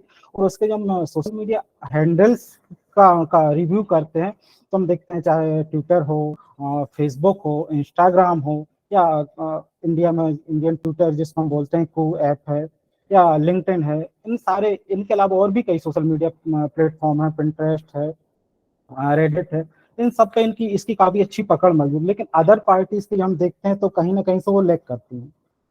उन्होंने इजीली सोशल मीडिया या डिजिटल मीडिया को एक्सेप्ट नहीं करा, उन्होंने देरी करी उसको एक्सेप्ट करने में। आज भी जब हम इसकी स्टडी करते हैं तो बहुत सारी ऐसी जो हमारी नेशनल नेशनल पार्टीज है, उनमें एक पार्टी है बहुजन समाजवादी पार्टी, ये अभी भी सोशल मीडिया को एक्सेप्ट नहीं कर रही है। लेकिन जब हम टॉप पे जो पार्टी हम देखते हैं भारतीय जनता पार्टी, इसने काफी अच्छे तरीके से उसको एक्सेप्ट करा हुआ है, उसको फॉलो करा हुआ है। और 2014 का जो इलेक्शन हुआ था इसमें सबसे पहले बीजेपी ने डिजिटल मीडिया के थ्रू इलेक्शन कैंपेन करा था। उसके बाद धीरे धीरे और अलग पार्टीज ने उसको अपनाया। वहीं एक और पार्टी की बात अभी हम करते हैं आईटी सेल के में जो काम करा हुआ है आम आदमी पार्टी। आम आदमी पार्टी ने अपने आईटी सेल को काफी अच्छा मजबूत करके उसका प्रॉपर इस्तेमाल करके काम करा, जिसका फायदा हम देखते हैं कि उसको प्रॉपर फायदा मिला हुआ है। वहीं हमारी अगर हम बात करते हैं जो थर्ड नंबर की पार्टीज है हमारी कांग्रेस पार्टी, ये भी धीरे धीरे अभी डिजिटल मीडिया के ओर बढ़ रही है। इसके भी काफी थर्ड नंबर की हम पार्टी, अगर हम डिजिटल प्लेटफॉर्म पर बोलें तो थर्ड नंबर की पार्टीज के रूप में ये अभी एग्जिस्ट करती है। उसके बाद अदर अदर पार्टीज हैं जो इलेक्शन कैंपेनिंग के लिए डिजिटल प्लेटफॉर्म का इस्तेमाल कर रही हैं, लेकिन इनका सबसे ज्यादा नुकसान जो होता है, कहीं ना कहीं से फायदा तो पॉलिटिकल पार्टी को होता है लेकिन नुकसान भी इसके साथ साथ है। इसका नुकसान सबसे ज्यादा अगर हम बात देखें तो आम पब्लिक को ज्यादा नुकसान होता है। आम पब्लिक को नुकसान इसलिए हो रहा है क्योंकि वो लिटरेट नहीं है। मीडिया में किस तरह का कंटेंट दिया जा रहा है, तो मेरा जो अनुभव ये कहता है कि पॉलिटिकल डिजिटल कैंपेनिंग के लिए, पॉलिटिकल कम्युनिकेशन की अगर हम बात करें तो पार्टीज को फायदा हो रहा है, लेकिन फायदे के साथ साथ नुकसान भी हो रहा है। उसके लिए हमें मीडिया लिटरेट करने की आम पब्लिक के लिए बहुत ज्यादा जरूरत है। किस तरह का कंटेंट उसको कंज्यूम करना है, किस तरह का किस वेबसाइट से उसको कंटेंट कंज्यूम करना है, ये हमें गौर करने की जरूरत है। और ये तभी हम कर पाएंगे जब हम या तो ट्रेनिंग प्रोग्राम ऑर्गेनाइज करें, या स्कूल के जो बच्चे होते हैं, जरूर नहीं मीडिया के जो बच्चे हैं वो तो उनको पता होता है, लेकिन अदर कोर्सेज करने वाले जो स्टूडेंट्स हैं उनको पता नहीं होता है कि पॉलिटिकल पार्टीज किस तरीके से हमें मिसगाइड करने का काम कर रही हैं। खुद का पॉजिटिव कंटेंट तो वो करती हैं, साथ साथ दूसरे का नेगेटिव कंटेंट ज्यादा पब्लिश करती हैं। अभी मैं एक वीडियो देख रहा था जिसमें पूर्व आईटी सेल का एक जो सज्जन थे, उन्होंने इंटरव्यू दिया हुआ था कि खुद का पॉजिटिव कंटेंट तो पब्लिश करती हैं, साथ साथ दूसरे का नेगेटिव कंटेंट ज्यादा पब्लिश करने का काम करती हैं। तो हमें ये देखना है कि अगर किसी पार्टी का नेगेटिव कंटेंट पब्लिश करा जा रहा है ट्विटर पर, सोशल मीडिया पर, अदर और भी कई प्लेटफॉर्म है, तो वो उसको हमें सही है या गलत है। तो इस तरीके के ढेरों कंटेंट हमारे पास हैं, तो हमें उसका रिव्यू करने की जरूरत है। और एक और पॉइंट मैं यहाँ पर रखना चाहूँगा कि पॉलिटिकल कैंपेनिंग जो होती है, पॉलिटिकल कम्युनिकेशन जो है, इसको आम पब्लिक तक पहुँचाने में जो हमारी पार्टीज है इनको काफ़ी जो हम कह सकते हैं जो वेल सेटल्ड हैं डिजिटल प्लेटफॉर्म पर, वो चंद घंटों में अपना कंटेंट पब्लिक तक भेज देती हैं। लेकिन जो नई पार्टीज हैं उनको कंटेंट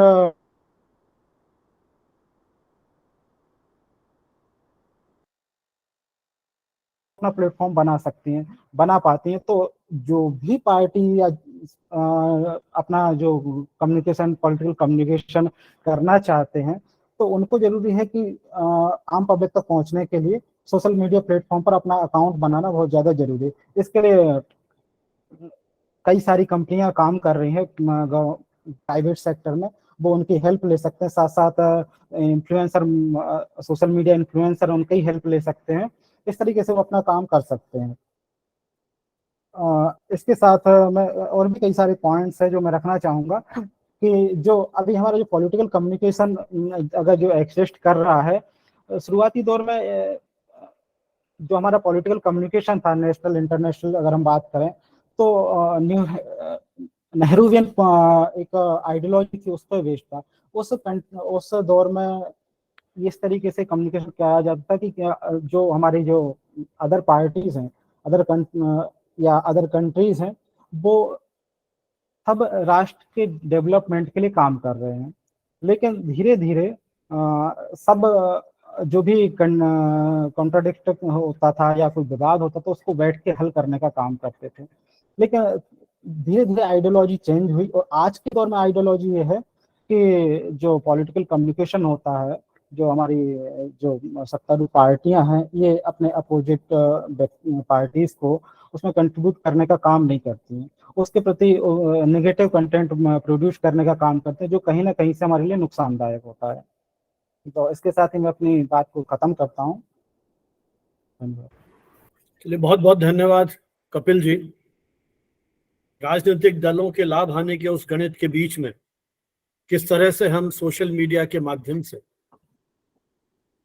एक ऐसी आधार भूमिका तैयार कर सकते हैं जहां राजनीतिक दल या उनकी नीतियां या उनके क्रियान्वयन की स्थिति के बारे में सही सटीक जानकारी आम आदमी को मिल सके। तो जो हम बात करते हैं कि एक पुल बने सरकार और मतदाता के बीच में, शायद ये एक बहुत बड़ा प्रभावी कदम हो सकता है। लेकिन फिर चुनौती यही आती है, जैसा आपने कहा कि मीडिया लिटरेसी, जिसकी आज दुनिया भर में बात की जा रही है, इसके लिए बाकायदा यूनिवर्सिटीज ने ट्रेनिंग प्रोग्राम शुरू किए हैं और स्कूल लेवल के जो हमारे पाठ्यक्रम हैं उसमें भी इस विषय को जोड़ा गया है। आज राष्ट्रीय अंतर्राष्ट्रीय मंचों पर इसकी बात की जा रही है। निश्चय ही मीडिया लिटरेसी जैसे उपक्रम इस दिशा में महत्वपूर्ण हो सकते हैं और ये सही है कि आम आदमी की जागरूकता ही शायद इन चुनौतियों से हमें उबार पाएगी और नई संभावनाओं की हम तलाश कर पाएंगे। लेकिन जिस तरह से तकनीकी विस्तार हो रहा है, मुझे लगता है हम अपने जीवन काल में ही आने वाले समय में शायद वो सब देख पाएंगे जिसकी शायद हम कल्पना भी नहीं कर सकते, जिस तेजी से ये बदलाव हो रहा है। अब तो जो आप कुछ सोच रहे हैं, मशीनें शायद वो भी ट्रांसलेट करने की स्थिति में आ गई हैं।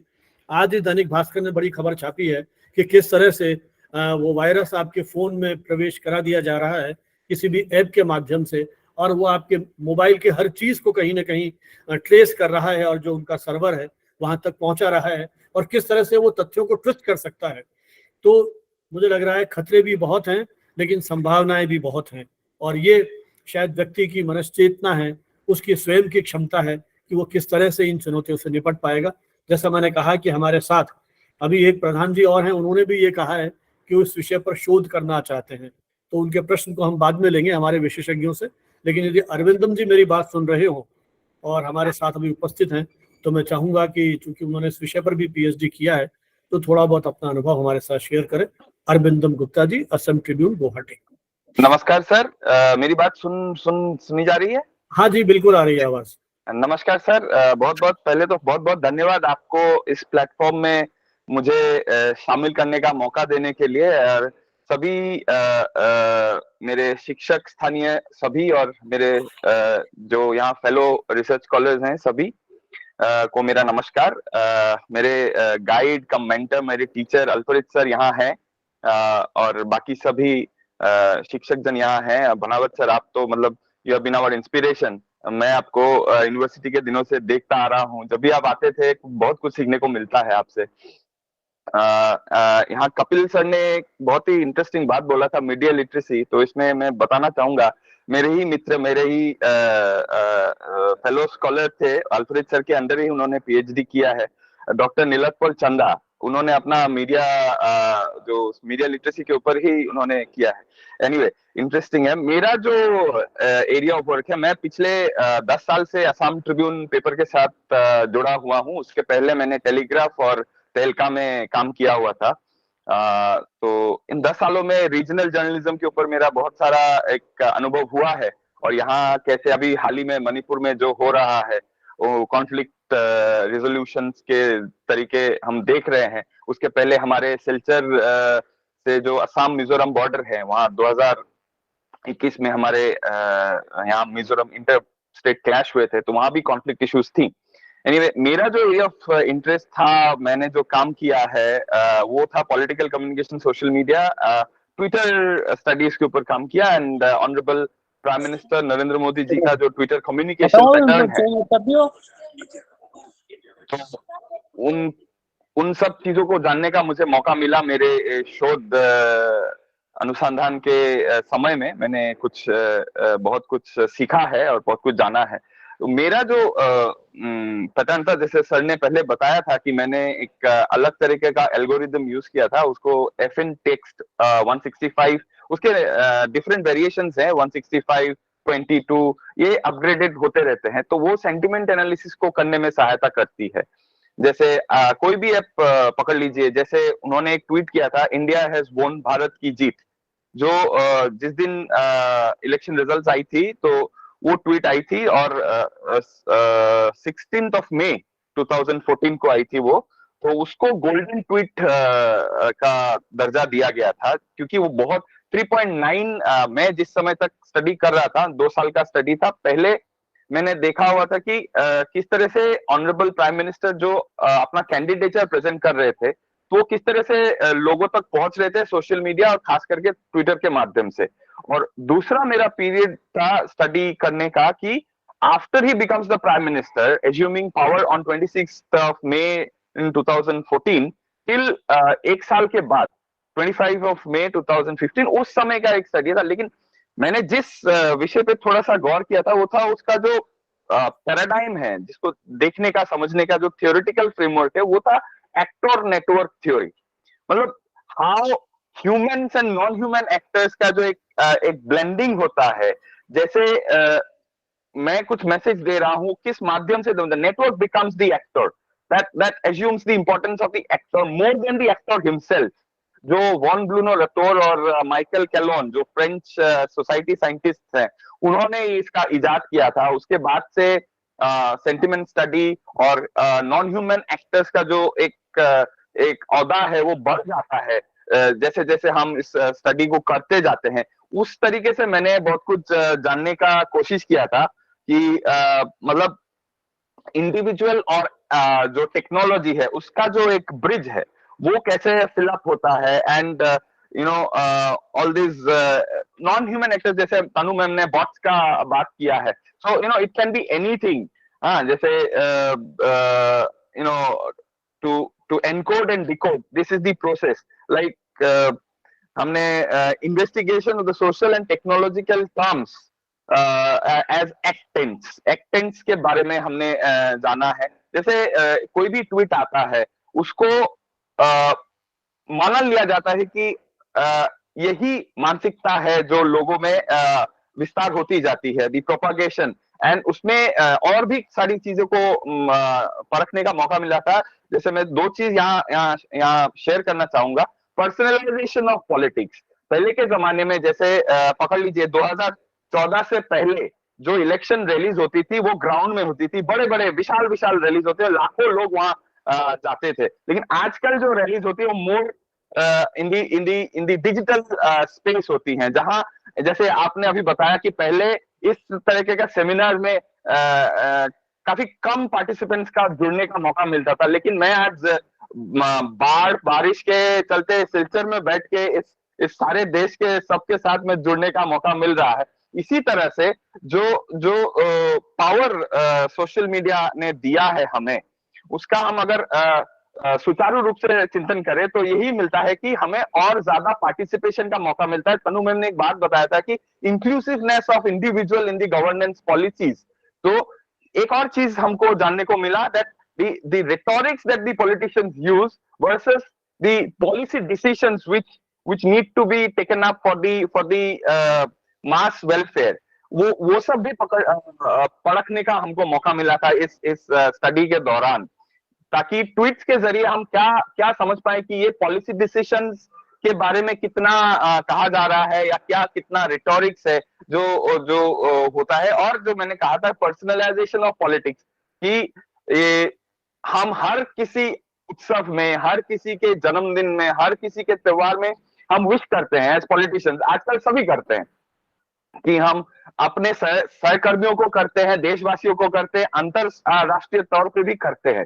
तो ये सब भी एक पर्सनलाइज्ड पॉलिटिकल लीडर की तरफ से जो टेक्नोलॉजी हमको लेके जा रहा है, ये सब एरियाज हैं जो मुझे इस एक्टर नेटवर्क थ्योरी और एफिन सॉफ्टवेयर के माध्यम से करने को मिला है।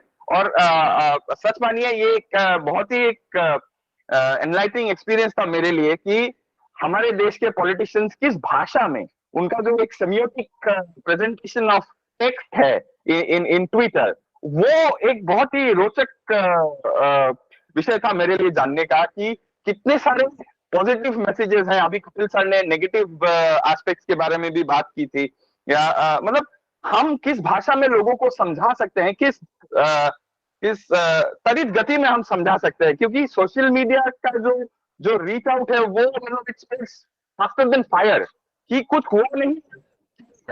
हाँ, तो यही सब बहुत ही रोचक विषय था सीखने का। तो मुझे लगता है कि ये सिर्फ मतलब मास कम्युनिकेशन के एरिया में तो है ही, क्रॉस डिसिप्लिन में भी पॉलिटिकल कम्युनिकेशन और सोशल मीडिया का जो एक प्रभाव है वो आजकल, क्योंकि अभी एनईपी आ गया है, तो ये जो पॉलिटिकल कम्युनिकेशन का जो विषय है वो खासतौर से जो साइंस के छात्राएं हैं या साइंस के एक्सपर्ट्स हैं, वो भी इस विषय को आगे लेके जा सकते हैं और इस विषय को और भी एनरिच कर सकते हैं अपने ज्ञान से, अपने चर्चाओं से। कि क्रॉस डिसिप्लिन स्टडी होनी चाहिए पॉलिटिकल कम्युनिकेशन और सोशल मीडिया के माध्यम से। मीडिया स्टडीज को मतलब एक जगह पे उसका है, उसको बढ़ाना है, उसका होराइजन को एक्सपांड करना है। और इसमें इस तरीके की चर्चाएं हम लोग आज जो कर रहे हैं, बनावत सर ने इनिशिएटिव लिया है कम्युनिकेशन एस्पेक्ट को आगे बढ़ा के। और मैं एक बार फिर आप सबको धन्यवाद देता हूं कि इतने सारे बहुत ही महत्वपूर्ण मुद्दे यहाँ उठाए गए हैं, जो आगे जाके हमारे जो और भी रिसर्च करने की जगह है उनको बहुत ही एनरिच करेगा, उनको और भी शोध करने के उनके विचार को और भी समृद्ध करेगा। धन्यवाद। अरविंदम जी, मुझे लगता है कि आपने एक बहुत ही महत्वपूर्ण बात कही है कि विभिन्न विषयों के जो विद्वान है वो इन विषयों के साथ जुड़े। देखिए, आपने जो भाषा की बात कही, अब ट्विटर की भाषा कैसी है, प्रतीक कैसे हैं, तो जो साहित्य या भाषा के विद्वान है वो उसके हिसाब से एनालिसिस कर सकते हैं और उसको मनोविज्ञान से जोड़ सकते हैं। ऐसे ही मनोवैज्ञानिक, समाजशास्त्री, जो राजनीति विज्ञान के अध्येता हैं वो आपने विज्ञान के कहे, तो मुझे लगता है कि जो अंतः अनुशासनीय इंटरडिसिप्लिनरी अप्रोच है वो बड़ी महत्वपूर्ण है। तब सभी लोग मिलकर के सामूहिक रूप से जब इन पर एक शोध होगी तो शायद कहीं हम आगे के लिए एक अपने रास्ता तलाश पाएंगे। लेकिन आपने बहुत ही महत्वपूर्ण विषय पर काम किया, और यदि आपकी पुस्तक या शोध पुस्तक के रूप में प्रकाशित नहीं हुआ है तो कोशिश करें कि कोई प्रकाशक उसे प्रकाशित करे। तो मुझे लगता है धन्यवाद सर। हाँ, धन्यवाद आपका। नहीं हुआ अभी तक, नहीं हुई सर। हाँ, तो मुझे लगता है इस तरह के काम अभी कम हुए हैं, तो जब आप प्रकाशित करेंगे तो आपकी शोध और भी लोगों तक पहुंचेगी। और कभी संभव हो तो आप इस पे एक आलेख भी हमको भेज सकते हैं, आगामी अंकों में हम इसको प्रकाशित करेंगे ताकि ये इश्यूज लोगों तक पहुंचे। और मुझे लगता है हमारा यही प्रयास है, जब कपिल भाई जैसे नए जो शिक्षक और शोधार्थी हैं वो ये कहें कि पहली बार वेबिनार में पार्टिसिपेट कर रहे हैं, तो इससे बड़ी खुशी एक बात कहना चाहूंगा, इस पूरे विषय को मैं जितना एब्जॉर्ब किया हूँ उसके पीछे अल्फ्रेड सर का बहुत बड़ा योगदान है। क्योंकि मेन मोटिवेशनल जो उसको जाने का जो साइकोलॉजिकल जो मोटिवेशन है वो सर से आया था, because he is a champion in all these aspects. तो मैं बहुत ही आभारी हूँ सर का कि मुझे इनके मार्गदर्शन पे काम करने का मौका मिला है। तो thank you so much sir. नहीं, हम भी लकी हैं कि अल्फरीद जी जैसे विद्यार्थी हमें मिले, इनका पीएचडी वाइवा मैंने ही लिया था जब ये बरहामपुर में थे, यदि मुझे सही याद है, तो वाइवा लेने गया था और उसके बाद तो फिर मिलते ही रहे। इनके यहाँ आसाम में जो सेमिनार्स वगैरह आयोजित हुई उसमें मिलते रहे, और कम्युनिकेशन टुडे में भी ये रेगुलर कंट्रीब्यूटर है। और अभी जो हमारा मीडिया लिटरेसी का अंक है उसमें मेरे ख्याल कपिल आपका भी आलेख है, और अल्फरीद जी का भी है। तो ये तो एक पूरा प्रवाह है, अकादमिक यात्रा है। और कोई शिक्षक यदि अपने विद्यार्थियों को इस तरह से प्रेरित कर पाता है तो मुझे लगता है यही उसकी सबसे बड़ी पूंजी है। जैसा मैंने आपसे कहा ना कि अब कपिल ये कहता है कि मैं पहली बार वेबिनार में आया हूँ, तो इससे बड़ी उपलब्धि हमारे लिए क्या हो सकती थी? किसी नवोदित शोधार्थी का पहला आर्टिकल कम्युनिकेशन टुडे में छपे, वो भी लंबी श्रृंखला है कि वहां छप करके उनको पीएचडी मिली या वो टीचिंग में आए। तो इसलिए मुझे लगता है कि ये भी एक अकादमिक सुख की बहुत बड़ी अनुभूति है। तो आपको और अल्फरीद जी को बधाई कि इस तरह के नए विषयों पर आपने काम किया। लेकिन अभी वो जो शायद प्रदीप प्रधान जी नाम है उनका, उन्होंने एक सवाल किया था उनकी रिसर्च को लेकर के। तो प्रदीप जी यदि हो तो अपना परिचय दे, वो कहाँ से हैं और क्या कर रहे हैं और कुछ कहना चाहिए। सर एक पॉइंट मैं रखना चाहूंगी, अरिंदम जी की बात से रिलेटेड है। अभी जैसे बात हुई सर कि सेमियोटिक्स पे काम होना चाहिए और मल्टीडिसिप्लिनरी काम की बात हुई, तो मुझे लगता है कि यूनिवर्सिटी से जुड़े हुए हम बहुत सारे लोग इस प्लेटफॉर्म पे हैं आज, और एनईपी के चलते हम सबको मालूम है कि हम मल्टीडिसिप्लिनरी लर्निंग को बहुत ज्यादा बढ़ावा दे रहे हैं। तो मुझे ऐसा लगता है कि एक अच्छी कोशिश ये हो सकती है कि सेमियोटिक्स एंड पॉलिटिकल कम्युनिकेशन पर हम सर्टिफिकेट कोर्सेज अपने यहाँ इंट्रोड्यूस कर सकते हैं, जिससे हमें वैल्यू एडेड कोर्सेज का बेनिफिट भी मिलेगा। हम इस फील्ड को आगे भी ले जा पाएंगे और बहुत specialised and multidimensional training हम दे पाएंगे। 3 मंथ्स का सर्टिफिकेट कोर्स, आई थिंक ये हम लोग सब अपनी यूनिवर्सिटीज में प्रपोज कर सकते हैं और ये काफी अच्छा आउटपुट देगा, क्योंकि ये करना बहुत जरूरी हो गया है। पॉलिटिकल कम्युनिकेशन समझने के लिए semiotics is very important and very rightly pointed out. And I think NEP का दौर जिसमें हम सब आई थिंक करिकुलम तैयार कर रहे हैं लागू करने के लिए अपने एकेडमिक सेशंस में, ये एक अच्छी शुरुआत हो सकती ठीक है, मैं डेफिनेटली ये प्रपोजल अपने यहाँ रखने वाली हूँ, अगर और कोई भी रखना चाहे तो बिल्कुल रख सकता है। Thank you so much for the idea Arvindam. हमारे कोई और मित्र कोई अपनी टिप्पणी करना चाहें? मैं देख रहा था हेमंत जोशी जी भी अपने साथ हैं, यदि जोशी जी हमारी बात सुन रहे हो। हाँ, नमस्कार सर। नमस्कार नमस्कार, स्वागत है। हाँ, बहुत अच्छा सत्र था और बड़े नई नई जानकारियां मुझे उपलब्ध हुई। तो विशेष तो आज कुछ कहने को अभी मेरे पास नहीं है, लेकिन जो राजनीतिक संप्रेषण या संचार है उसमें जितने भी वक्ताओं ने बात की, उसमें एक चीज की कमी जो मुझे महसूस होती रही वो ये है कि ये बाहर से, जैसे आपने एक सुझाव दिया कि समाजशास्त्री जो है वो अपने तरीके से देखें और भाषा विज्ञानी अपनी तरह से देखें, आवश्यकता इसकी नहीं है। आवश्यकता इस बात की है कि जो भी राजनीतिक संचार पे काम कर रहा है उसका राजनीतिक शास्त्र में अच्छा खासा दखल हो और उसका भाषा के क्षेत्र में अच्छा खासा दखल हो, तभी वो सही शोध कर पाएगा। अभी जैसे आप लोगों ने बताया ना, अब इसमें एक बात उभर के आई, ये सैयद जी ने इसको उल्लेख भी किया इसका, कि करीब 450 करोड़ लोग जो है इंटरनेट से जुड़े हैं। ये एक नजरिया है। सिमियोटिकली अगर हम देखें तो इसका एक दूसरा अर्थ भी है कि 1 अरब लोग इंटरनेट से नहीं जुड़े हैं। और जो 1 अरब लोग नहीं जुड़े हैं भारतीय जनतंत्र में, उनमें फेसबुक कितना प्रभावी है ना।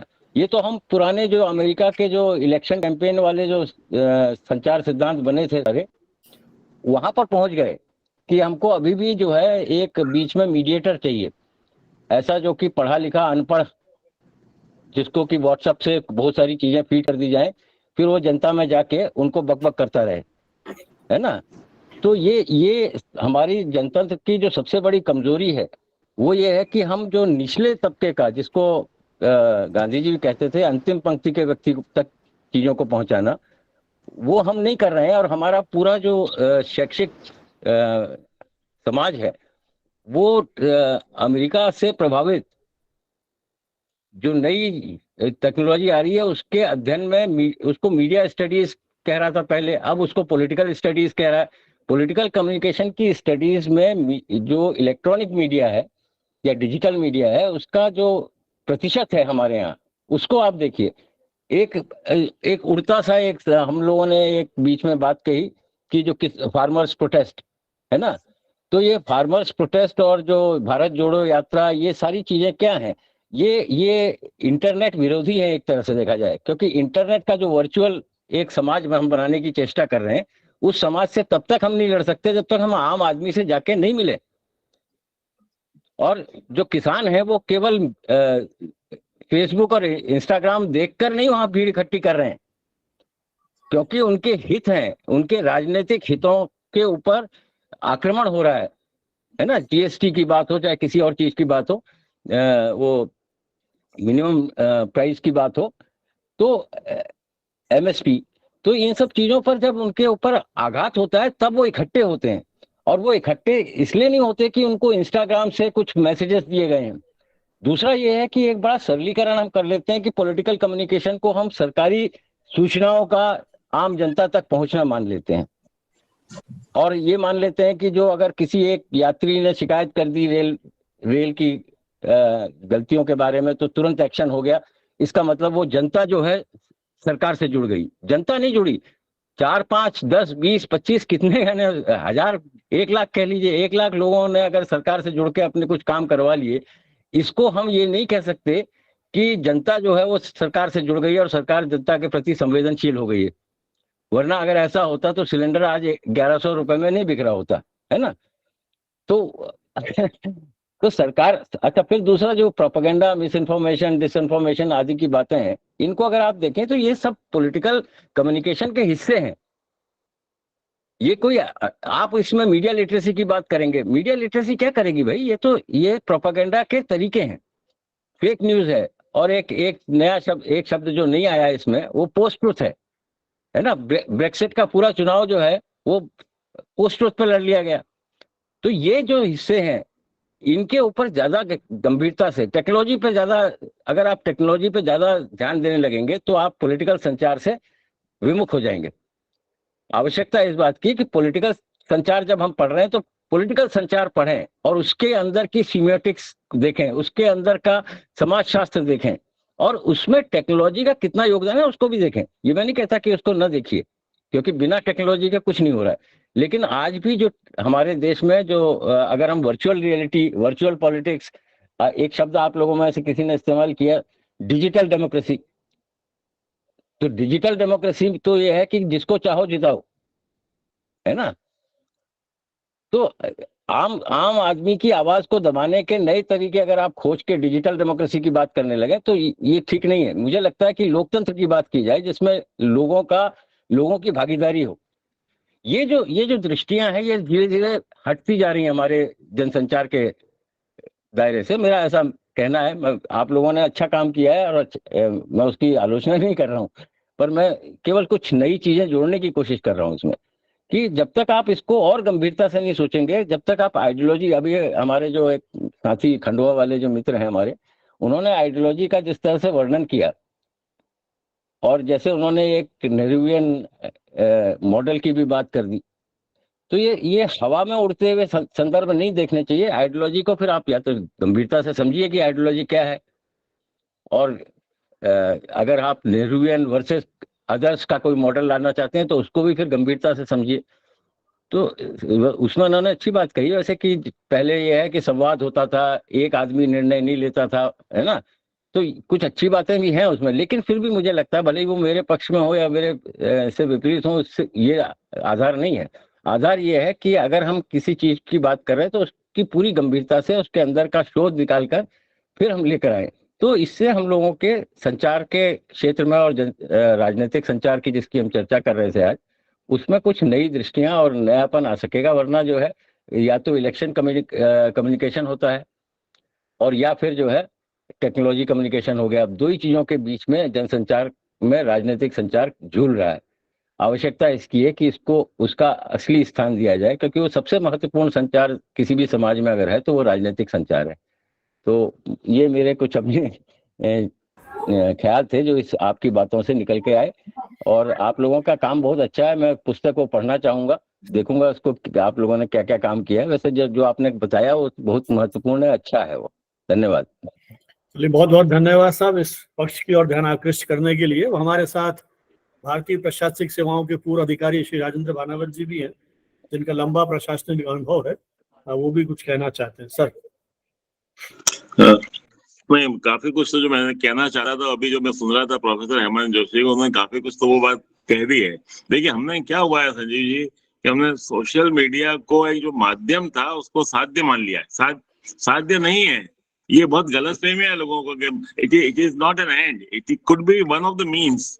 और उस मीन्स भी कितना इफेक्टिवली हम यूज कर रहे हैं, कितना नहीं कर पा रहे हैं। ये देखिए, ये वो एटम बम की तरह कई बार हो जाता है, मतलब इसका डिस्ट्रक्टिव यूज ज्यादा हो रहा है। आज अगर सोशल मीडिया से अगर इलेक्शन जीते जा सकते हैं केवल, तो फिर जरूरत ही नहीं किसी कार्यकर्ता की, जरूरत नहीं है किसी की, कुछ नहीं, बड़ी सी आईटी टीम क्रिएट कर दें। मिस कम्युनिकेशन तो हो सकता है इससे, कभी कभी एक टेम्पररी एक इमोटिव इश्यूज को जगाया जा सकता है, कभी बनाया जा सकता है। लेकिन क्या हमारी डेमोक्रेसी, आप जो अल्टीमेट एम, जो भी बहुत अच्छी बात कही हेमंत जी ने, मैं सुन रहा था अभी आपको, अल्टीमेट एम यही डेमोक्रेसी को पुष्ट करना, संवाद को बढ़ाना, डिसेंट को एक्सेप्ट करना या एटलीस्ट रियलाइज करना और फिर उसके बाद करना, आगे बढ़ाना। ये प्रोसेस अगर खत्म होता है डिजिटल डेमोक्रेसी से, तो हमें उसको बड़ा सावधानी पूर्वक इसका उपयोग करना चाहिए। और क्या सावधानी वोटर को बरतनी चाहिए या किसी भी सामान्य व्यक्ति को बरतनी चाहिए, इस पे ज्यादा जोर देने की जरूरत है कि डिजिटल डेमोक्रेसी को हू बहू अपने एक बिल्कुल पेनेशिया मान करके हम हर चीज को रामबाण दवा मान लें, इसको हर किसी बीमारी की, वो नहीं है। और अपने यहाँ बहुत डिजिटल डेमोक्रेसी दूर की बात है, डिजिटल डिवाइड कितना बड़ा है, बहुत अच्छी आपने कही भी है। हम थोड़े बहुत जो लोग हम यूज करते हैं इन मीडियम को, वो समझते हैं पूरा भारत इसको बहुत पारंगत हो गया इसको इस्तेमाल करने में। जब वोट देने जाते हैं, 60-70 करोड़ लोग वोट करते हैं देश के अंदर, 60 करोड़ में से जो भी जितने भी लोग वोट देते होंगे, तो ये हमें इसकी जो एक जो इंटेंट है ना, देखिए पर्पज क्या हमारा, ये सब कम्युनिकेशन है चाहे, और पर्पज ये है कि लोगों की अलग अलग जो विचारधाराएं हैं वो सही रूप में लोगों तक पहुंचे और लोग निर्णय ले सकें, विवेकपूर्ण निर्णय ले सकें कि किस विचारधारा से सहमति रखते हैं, किस विचारधारा से नहीं रखते हैं। अगर उस स्वतंत्र विचारधारा की अभिव्यक्ति में कोई बाधक बनता है तो हमें उसको बहुत सावधानी पूर्वक उपयोग करने की आवश्यकता है। और अभी हम तो अभी शुरुआती दौर में हैं, अभी तो बहुत इस तरह से अगर हमने सोशल मीडिया को अभी दो तरफा बात कहाँ पर है, आज 10 ट्विटर उसने डाल दिया, 10 ट्विटर उसने डाल दिया, दोनों तरफा गलत है, कैसे पता लगेगा कोई आदमी कौन सही है कौन गलत है। और फिर आप देखिए ना, हाँ ये भावनाओं को भड़काने के लिए सोशल मीडिया का उपयोग हो सकता है, जैसा हो रहा है कई बार होता है इसके अंदर। तो हमें जो कम्युनिकेशन के जो एक्सपर्ट्स हैं, खास तौर पर पॉलिटिकल कम्युनिकेशन के जो एक्सपर्ट्स हैं, उनको इस बात पे जरूर विचार करना चाहिए कि हम ये सारा जो कर रहे हैं इसका उद्देश्य क्या है। क्या इस उद्देश्य को हेल्दी डायलॉग को बढ़ाना है या हेल्दी डायलॉग को समाप्त करना है। तो ये इसके चैलेंजेस हैं, डिजिटलाइजेशन, डिजिटल मीडिया को पॉलिटिकल कम्युनिकेशन का सब्स्टिट्यूशन मानने का, ये थोड़ा सा बहुत, हम छोटे थे जब बिल्कुल घर घर जाके समझाते थे लोगों को क्या है, बाद में बड़ी रैलियां शुरू हुई, बाद में बड़ी मीटिंग शुरू हुई, लेकिन कहीं ना कहीं उसमें पता लगता रूबरू होता था। आज तो पता नहीं जो लिख रहा है ना IT सेल में, वो तो पॉलिटिकल लीडर होना भी जरूरी नहीं है, तो उसको तो वो अपनी भाषा लिखता है, अपनी तरह से लिखता है, वैसे लिखता है। तो ये जो कम्युनिकेशन है, जरूरी नहीं है हम के कई लोग जिनके हैंडल को हम पढ़ते हैं तो उनके द्वारा व्यक्त की गई बातें होंगी, वो पता नहीं किसके द्वारा कब किस पर्पज से लिखी गई है। तो ये बहुत अच्छा विषय है। और मैं तो थोड़ा सा गलती मेरी ये हुई कि मैं पहले आपका मैसेज आया तब मैं जुड़ पाया, बिल्कुल ही उतर गया था ध्यान से कि 11:30 बजा था, शायद पहले जिन्होंने बोला होगा, शायद तनु जी ने बोला होगा, उनको नहीं सुन पाया। ये मेरा नुकसान है एक तरह से। लेकिन बाकी बाबा के सुना, अभी सैयद जी को सुना, कपिल जी को सुना, हेमंत जी को सुना, अरविंदन जी को सुना, इन सबको सुना और सुनकर के लगता है कि इस विषय पे और ज्यादा विस्तार से, एक तो आप सीरीज करो, इसमें आप एक बार से काम नहीं चलेगा, इस पे 1-2 बार और इस पे अलग अलग पहलुओं पे बात कीजिए। और I think it is something which we all need to understand and appreciate and not take it as it is. We cannot take it for granted. Now only 1/3 people, आपने 30-40 करोड़ भी करते हैं तो 1/4 आबादी है देश की, मतलब उसके अंदर 1/3 आबादी है। बाकी लोगों तक भी तो कुछ होना चाहिए ना, कुछ ना कुछ। और ये जो बड़ी एक क्या कहते हैं, गोएबल्स ने कहा था, हिटलर का होता है कि एक झूठ को 100 बार कहो तो लोग सच मानने लग जाते हैं। हाँ, ये हो रहा है इसमें, क्योंकि 100 बार झूठ बोलना बड़ा आसान हो गया। पहले 100 बार झूठ बोलने के लिए बहुत मेहनत करनी पड़ती थी, आजकल तो बटन न भाई 100 क्या 1000 बार, लाख बार झूठ बोल देंगे लोग। और हमारे जैसे सीधे साधे लोग जो वोटर है वो सब उसको ब्रह्म वाक्य मान करके मान लेंगे और उसी का परिणाम हम देख रहे हैं, देखिए समाज के अंदर। तो ये मुझे कुछ बात बोलना नहीं चाह रहा था, लेकिन जो एक को नहीं सुना, मुझे नहीं बोलना चाहिए क्योंकि मैंने एक स्पीकर को नहीं सुना है, लेकिन जितना सुना उसके आधार पर मैंने आपको जो बात मन में आई, मुझे लगा कि रोक नहीं पाया, शेयर करनी चाहिए आपसे। और बहुत बड़ा दायित्व है, हमारा सबका दायित्व है, हम जब जो भी देते हैं, चाहे मीडिया में हो, चाहे कम्युनिकेशन में हो, चाहे पॉलिटिकल स्फीयर में काम कर, किसी में भी हो, किसी भी तरह से। और वैसे बहुत जो सशक्त अच्छा माध्यम हो सकता था, सरकार की नीतियां किस प्रकार से काम कर रही है, क्या फीडबैक क्या तरीका है उसमें बताइए। क्या डिजिटल मीडियम उसका फीडबैक देता है? एक तरफा संवाद है, हम कहे जाए दोनों तरफा, एक तरफा इधर भी एक तरफा उधर भी एक तरफा। जब तक एनलाइटनमेंट वोटर का या कॉमन मैन का नहीं होगा तो हमारा काम ये भी है कि एनलाइटनमेंट उनमें कोशिश करें लाने की, थोड़ा बहुत जो समझ सके क्या सही है क्या गलत है। तो बहुत ज्यादा लंबा बोल गया मैं, संजीव, थैंक यू। नहीं, चलिए बहुत बहुत धन्यवाद। I do slightly more time than, और मैं तो वैसे I just बाज भी, मुझे तो कोई ऐसा कुछ था भी नहीं। ये चर्चा मुझे लगता है कि अच्छा है, आई ओपनिंग है, और हमारे जितने भी शिक्षक मित्र हैं, शोधार्थी हैं, उनको भी ज्ञानवर्धन होगा। बेंगलोर से तुलिका जी हैं, वो कुछ कहना चाहती हैं। तुलिका जी। जी नमस्कार सर। नमस्ते मैम, और सभी स्पीकर्स ने तो बहुत ही अच्छा बोला सर। एक्चुअली मेरे जो कुछ ऑब्जर्वेशन थे वो हेमंत सर ने और राजेंद्र सर ने कवर कर लिया। एक तो डिजिटल डिवाइड पर मैं बात करना चाहती थी, जो बहुत मेजर पार्ट है पॉलिटिकल कम्युनिकेशन में। और दूसरा मुझे लगता है कि अगर हम थोड़ा सा और पीछे हिस्टोरिकल इसकी रीडिंग पे जाएं तो हेबरमास ने जो पब्लिक स्फेयर की बात की थी वो इस पूरे चर्चा में कहीं नहीं आई। तो शायद कहीं वो जो पब्लिक स्फेयर है जहाँ कम्युनिटी लेवल पे पब्लिक ओपिनियन बनते हैं, लोग बात करते हैं, तो वो चीज़ें कहीं मिस हुई उसमें। और मुझे लगता है पूरे हमारे सिस्टम में ये कहीं ना कहीं मिस हो रहा है, क्योंकि ओपिनियन जो है वो किसी एक माध्यम से डिजिटली पहुँच रहे हैं जो कहीं ना कहीं फैक्ट पे या उनकी सत्यता पर प्रश्न चिन्ह है, उसको देखा जा सकता है। तो बस ये 2 छोटे से ऑब्जर्वेशन थे, मुझे लगा कि ये थोड़ा सा मिस हो गया है।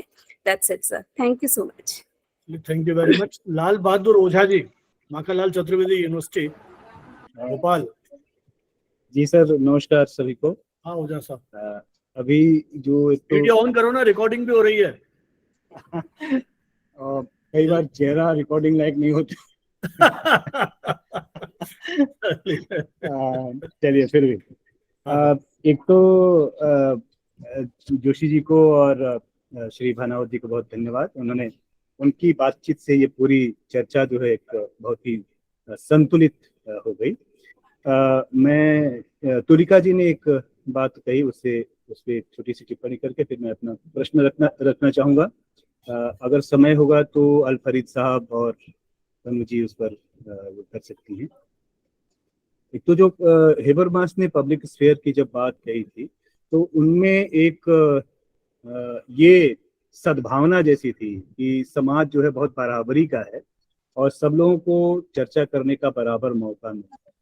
और उस बात को कई सारे विद्वानों ने एक तरह से ये सवाल उठाया, बाद में संशोधन भी हेबरमास ने किया कि समाज होमोजीनियस नहीं है और बराबर नहीं है। और जिसकी बात भानावत जी ने भी कही कि भाई या जो आंकड़े आए उसमें कि भाई 60 करोड़ लोगों के पास डिजिटल कम्युनिकेशन का साधन है, बाकी के पास नहीं है।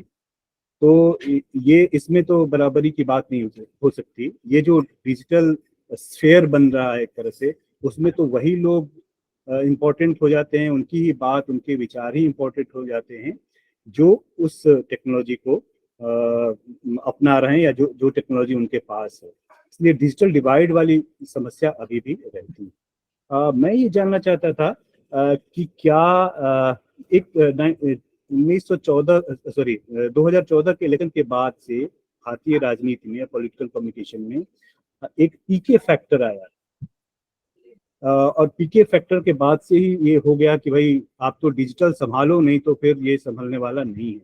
और इसके जो एक्सपर्ट्स हैं वो सामान्य रूप से राजनीति से आए हुए लोग नहीं है, वो एक तरह से टेक्नोक्रेट्स हैं, उस विधा को जानते हैं, वो ज्यादातर लोग हैं। तो मुझे ये जानना था आप में से जो भी जानकार हो कि क्या जो ये पीके फैक्टर है और उसके पहले जो पॉलिटिकल कम्युनिकेशन होता था, क्योंकि राजनीतिज्ञ हैं तो कम्युनिकेशन होता ही था, उस पर कोई तुलनात्मक अध्ययन हुआ है क्या कि पहले कौन सा तरीका अपनाया जाता था और ये जो तरीके आए हैं जिसमें कि सोशल मीडिया हैंडल और इंटरनेट वगैरह का इस्तेमाल किया जाता है, ये किस तरह से है? तो कोई भी इस तरह का रिस्पॉन्ड करना चाहे। Thank you. हाँ, कोई भी, तनु जी या अलफरीद जी जो भी बात कहना चाहें। Alfred sir, would you like to answer? Madam, you go ahead.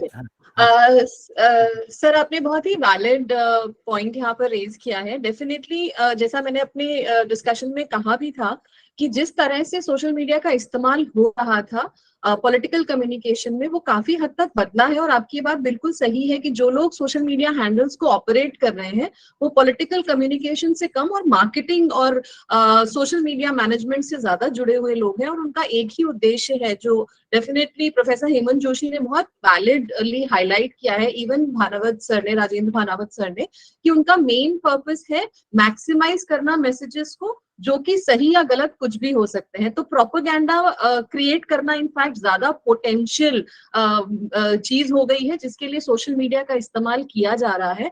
और अब बहुत सारी स्टडीज, इनिशियली जब हम डिजिटल मीडिया का यूज एनालिसिस करते थे या जो भी स्टडीज आती थी उसमें ज्यादातर ये देखा जाता था कि किस तरह से सोशल मीडिया एक टूल बन रहा है। जैसे मैंने अपनी बात में ये भी कहा कि इंस्टाग्राम का प्रयोग जो है उसने यूथ को कुछ हद तक कनेक्ट किया है, जो एक गैप था, कहीं ना कहीं लैग था। यूथ को ऐसा लगता था कि हम शामिल नहीं हो पा रहे हैं, हम पार्टिसिपेट नहीं कर पा रहे हैं।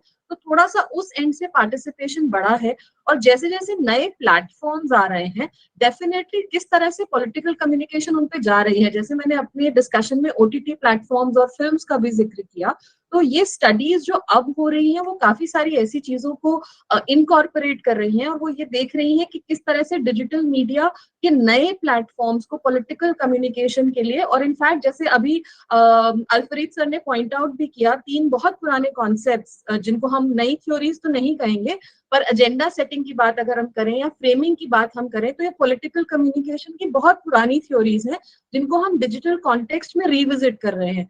बहुत सारी ऐसी रिसर्चेस हो रही हैं जो देख रही हैं कि आज के दौर में डिजिटल मीडिया का किस तरह से एजेंडा सेटिंग के लिए इस्तेमाल किया जा रहा है, किस तरह से फ्रेमिंग के लिए इस्तेमाल किया जा रहा है। और जैसे राजेंद्र खानावत सर और हेमंत सर ने पॉइंट आउट किया बहुत क्लियरली, प्राइमिंग की बात जो अभी की अल्फरीद सर ने, कि किस तरह से इश्यूज को हाईलाइट करके प्रोपोगेट किया जा रहा है और ये बिलीव कराया जा रहा है एटलीस्ट टू द पीपल जो सोशल मीडिया पर कनेक्टेड है कि यही इंपॉर्टेंट मुद्दा है और इसी के बारे में आपको बात करनी है। और पूरी की पूरी जो डेलिब्रेशंस हैं वो एक्चुअल इश्यूज से कहीं ना कहीं डिविएट होकर उन क्रिएटेड इश्यूज की तरफ जा रही हैं। इस पर लगातार स्टडीज हो रही हैं। एक चीज मैं अपने जब मैंने डिस्कशन किया था बॉट्स का, तो उसमें भी एक रिसर्च जो मैंने पढ़ी है जिसको मैं कोट करना चाहूंगी, सैमुअल वूली की एक स्टडी है 2017 की, जिसमें उन्होंने ये भी आइडेंटिफाई करा है कि किस किस तरह के बॉट्स होते हैं। जैसे मैंने जिक्र किया था कि फेक अकाउंट्स हैं, तो उन्होंने 3 बॉट्स का जिक्र किया है जो उनकी रिसर्च में पता लगा। पहला है फॉलोअर बॉट, जो कि फॉलोइंग बढ़ाते हैं पॉलिटिकल लीडर्स की, और अभी बहुत क्लियरली ये हुआ कि हमें देख के लगता है कि हमारा पॉलिटिकल लीडर सबसे ज्यादा फॉलोड अबाउट है, बट ये सब बॉट्स की वजह से, और आईटी सेल का भी अभी जिक्र हुआ, उसकी वजह से ये पॉसिबल होता है।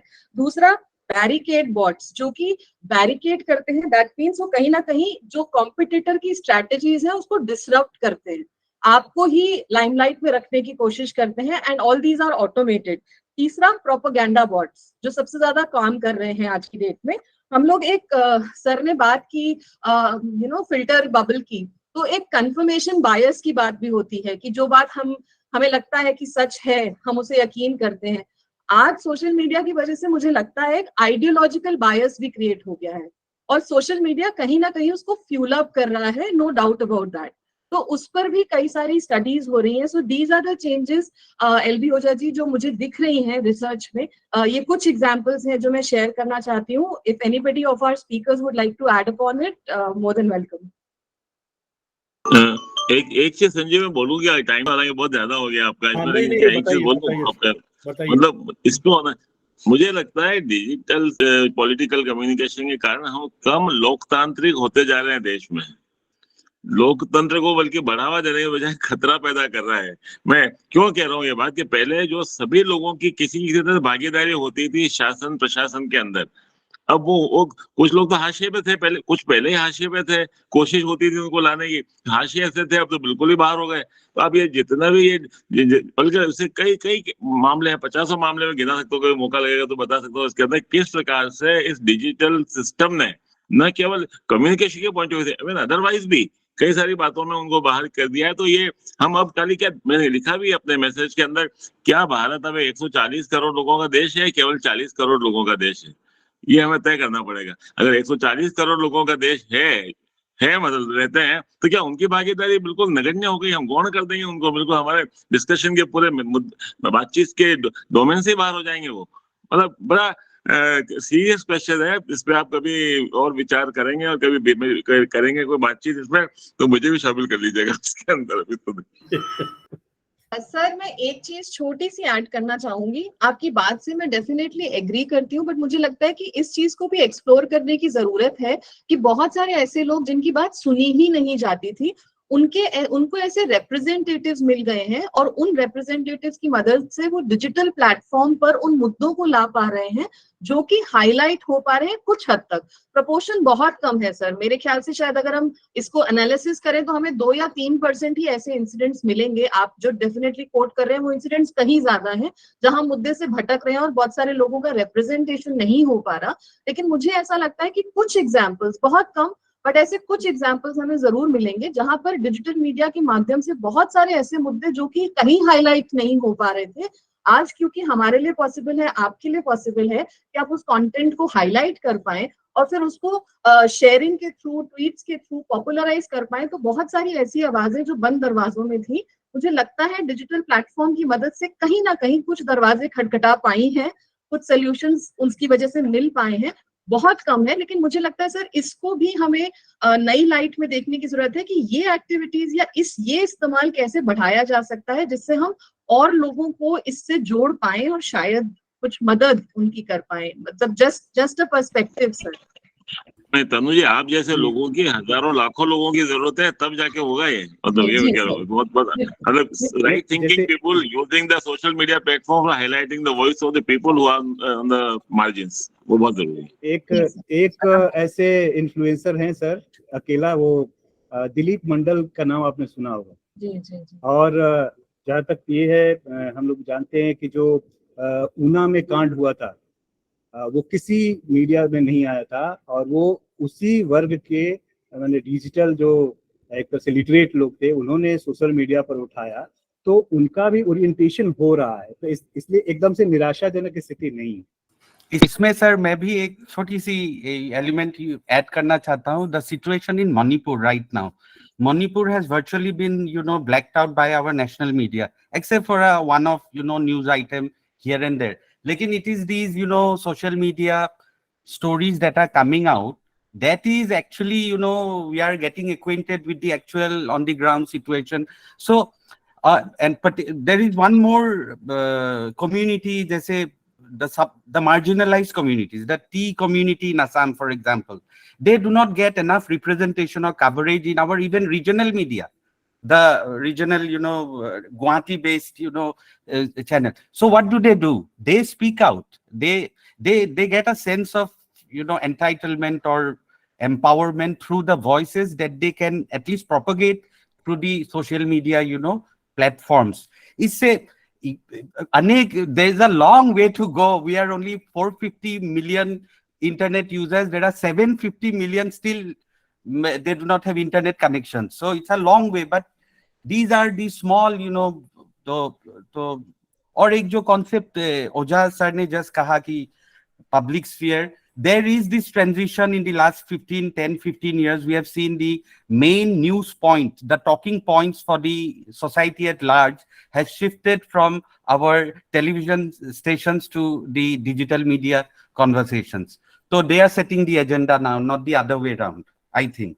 So virtual public sphere, ये भी एक reality है, but it is a very small number and there is no homogeneity. There is so much of diversity ki there are counter public spheres also, smaller public spheres of the marginalized communities. तो ये भी एक reality है मुझे जो लगता है।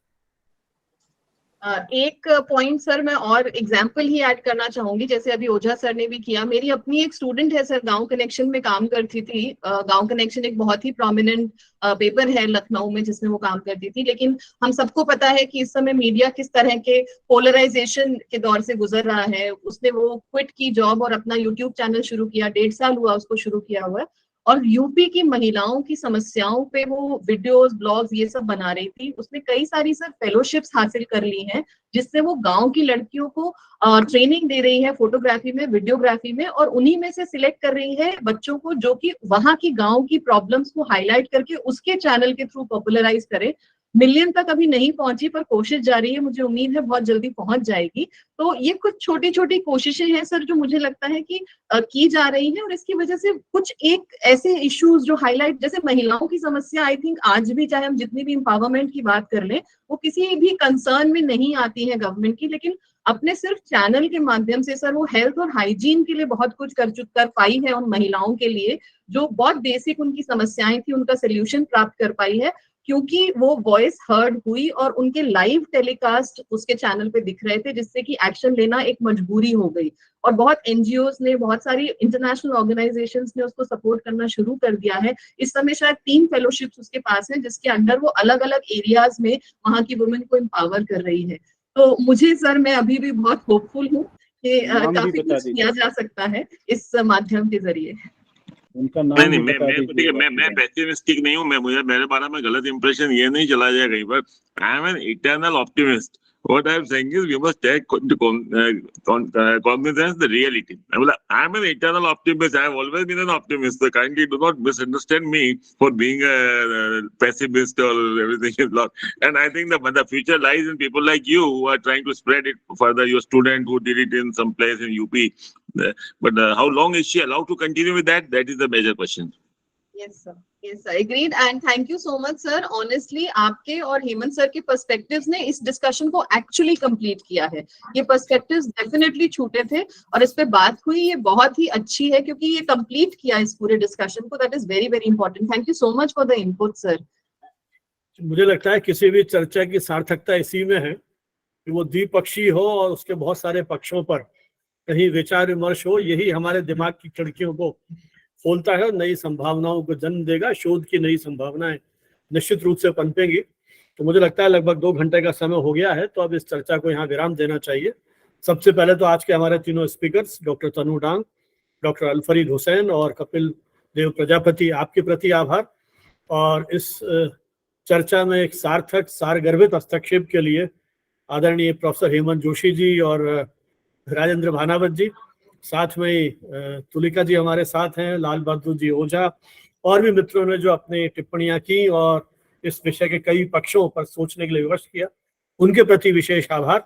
और आभार डॉक्टर पृथ्वी सेंगर का जो हमारी तकनीकी इसका सारा पक्ष देखती हैं, आप सबको सर्टिफिकेट्स वगैरह भी भेजने में मदद करती हैं. कई मित्रों की ये शिकायत उत्सुकता है कि उन्हें सर्टिफिकेट नहीं मिल रहे हैं, तो थोड़ा सा वो विश्वविद्यालय की व्यस्तता के कारण विलम्ब हो रहा है. आप निश्चिंत रहें, ये सर्टिफिकेट आपको मिल जाएंगे, उसमें कोई दिक्कत नहीं है. बस एक अनुरोध आपसे है कि जब भी अपना आप ईमेल भरें तो वो सही भरें. कई बार वो हमें वापस लौट के आ जाते हैं सर्टिफिकेट्स, मेल डिलीवर नहीं होती है, ये कुछ प्रॉब्लम्स रहती हैं. एक और अनुरोध कि हमारा यूट्यूब चैनल, इसको भी आप सब्सक्राइब करें और अपनी जो टिप्पणियां जिस तरह से यहाँ इस चर्चा के दौरान हुई उसी तरह से यूट्यूब के माध्यम से भी, क्योंकि बहुत सारे मित्र नहीं जुड़ पाते हैं अपनी दूसरी व्यस्तताओं के कारण. जैसा कहा भी गया कि तकनीक ने एक सुविधा दी है. पहले हम बंद कमरों में सेमिनार करते थे, वो चर्चा वहीं होकर सिमट के रह जाती थी. आज इस माध्यम से कर रहे हैं और YouTube के माध्यम से विचार और आगे फैलेगा. जिनका भी इसमें रुचि है वो इसको सुनेंगे तो वहां भी टिप्पणियां करके इस चर्चा को हम आगे बढ़ा सकते हैं. तो आप ये हमारा सब्सक्राइब कीजिए, शेयर कीजिए, अपनी टिप्पणियां कीजिए.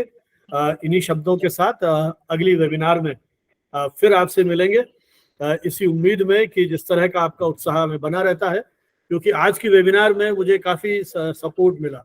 ये शायद विषय आपके बहुत मन के अनुकूल था, इसलिए इतनी अधिक संख्या में और पार्टिसिपेशन. संजीव जी, हेमंत जी कहाँ पर है? थोड़ा वैसे जानकारी सर, आप Indian institute of mass communication में लंबे समय तक आपने अध्यापन किया और देश के आकाशवाणी और कई मीडिया हाउस से जुड़े हुए रहे और बहुत अच्छे साहित्यकार हैं. मेरी इग्नोरेंस है बस इसको. नहीं, हमारे मीडिया एजुकेशन के तो बहुत सीनियर टीचर्स में से रहे हैं. और सर मेरे करियर की शुरुआत सर के हाथों हुई है. अरे हाथों कर बहुत अच्छा लगा मतलब आपसे बात. अच्छा, एक और परिचय, वैसे आपकी पत्नी तो न्यूज रीडर रही है नेशनल टीवी पे, मंजरी जोशी जी. बिल्कुल बिल्कुल. इसके बिना मेरा परिचय पूरा नहीं होता है. नहीं संजीव जी, महिला सशक्तिकरण का इससे अच्छा प्रमाण नहीं हो सकता है किसी का उसका परिचय पत्नी के नाम से कराया जाए. नहीं, वो सभी साहब आपके परिवार में अपने अपने क्षेत्रों के बहुत अच्छा अच्छा लगा आपको. बहुत अच्छी है, जरूरत है. आप ज्वाइन किया कीजिए कभी, हमारा भी ज्यादा, मैं भी कभी ज्वाइन करता हूं. रेगुलर बहुत सारे वेबिनार्स में आ रहे हैं और तो आता रहता हूँ. हाँ बिल्कुल आता हूँ. बहुत बहुत धन्यवाद. थैंक यू, है ना. जय हिंद, जय भारत. जय. राइट.